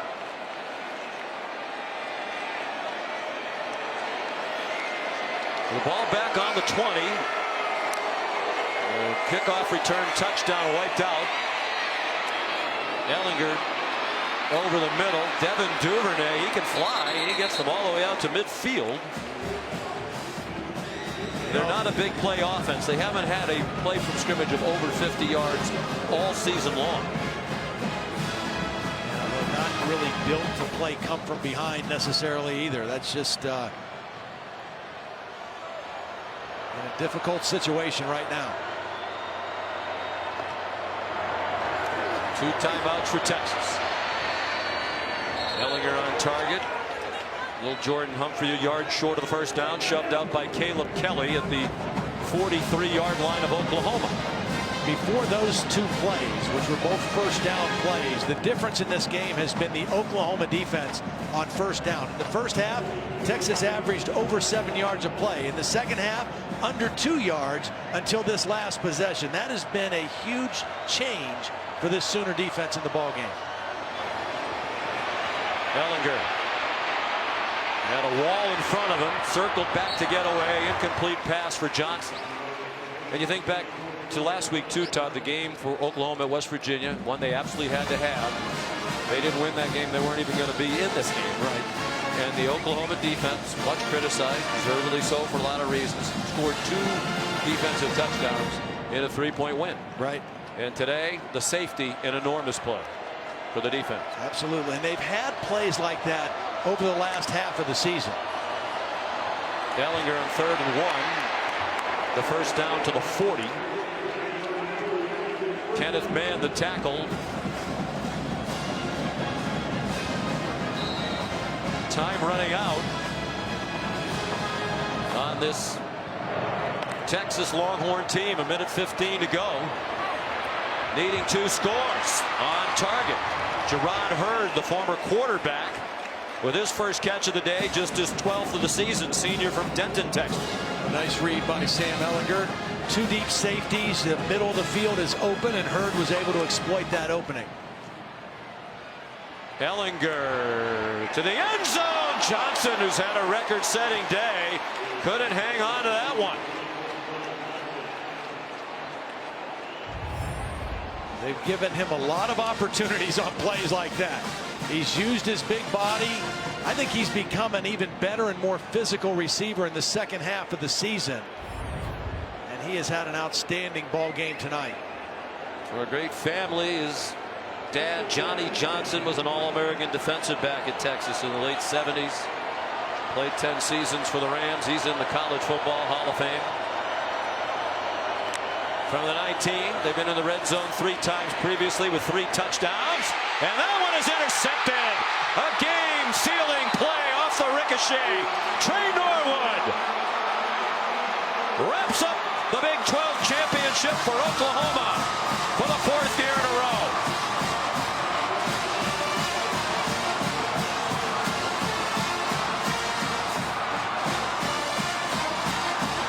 Obviously, a little bit of a miscommunication between Sam Ehlinger and Lil Jordan Humphrey. Watch as Humphrey goes out to the outside. The ball's thrown to the sideline. He's moving in. The ball was tipped by Motley and intercepted by Norwood. And another critical stop by this Oklahoma defense should just about do it. When you have an offense, as Oklahoma does, you have to do just enough. That's it. And that's what they did last week. More than enough. Murray dancing around, is killing time. Now takes the knee. And on a day when we said for a lot of the day, Oklahoma seemed to struggle on offense, particularly early in the game. 511 yards of offense. Right. That means every conference game they played this year, 9 regular season and the conference title, they had 500 yards of offense. Tears in the eyes of Lincoln Riley, it seemed. They were the first team in the history of college football to have 500 yards of offense in each of 9 regular season games. Oklahoma, the first Power 5 team to win 4 straight conference titles since the Florida teams of the mid-90s, 93 to 96. First Oklahoma team to do it since the mid-80s under Barry Switzer. And I think, Todd, if Georgia loses to Alabama tonight, Oklahoma's in. They were, I think so too, slotted at number 5 by the committee this week. They certainly didn't do anything, in my judgment, that would require somebody would leap over them because they weren't good enough today. Here's Holly Rowe. Well, Coach, all week long the focus has been trying to do something no team in history has ever done in the Big 12. 4 straight championships. What are you most proud of this group? Hard to say. It's been a hard year. 4 in a row. Something that's never been done in Oklahoma, never been done in this league. I'm so proud of our guys. Texas was a great team, great battle with them, both of them this year. But we're the champs, and it feels darn good. Your quarterback, again, you put the trust in him on 2 crucial 3rd downs, and he finds old high school teammates to make those plays. Why do you trust Kyler Murray like you do? It's what he's done all year. He's had to make big plays in big games. He's had to make plays for us every single week for us to win. And the guy's done it at elite level. He's the best player in the country. I think America saw that right here. Coach, this may not be the right moment, but I'm going to ask you anyway. Why does this team deserve to keep playing college football? Because of what you saw today. It's a 12-win team. Team that's just still getting better and better. Thought our defense played their tails off today. Our best ball's ahead of us. We can't wait for what's next. Thank you. Congratulations. Thank you. Emotional Lincoln Riley, appreciative of what his team accomplished. Player Spotlight is brought to you by Cognizant. And Murray, his coach making the last-ditch pitch for his quarterback for the Heisman. 379 passing. CeeDee Lamb a big day receiving. Murray threw 3 touchdowns. He also ran for 39 yards. And Texas, if Oklahoma does go into the college football playoff, there's a lot to be determined yet. Texas probably in the Sugar Bowl. They will be in the Sugar Bowl to fill the Big 12 spot. So a big game ahead for Texas. Bob Wischusen and Brock Howard are in Orlando for the American coming up right after these messages. So long from Arlington.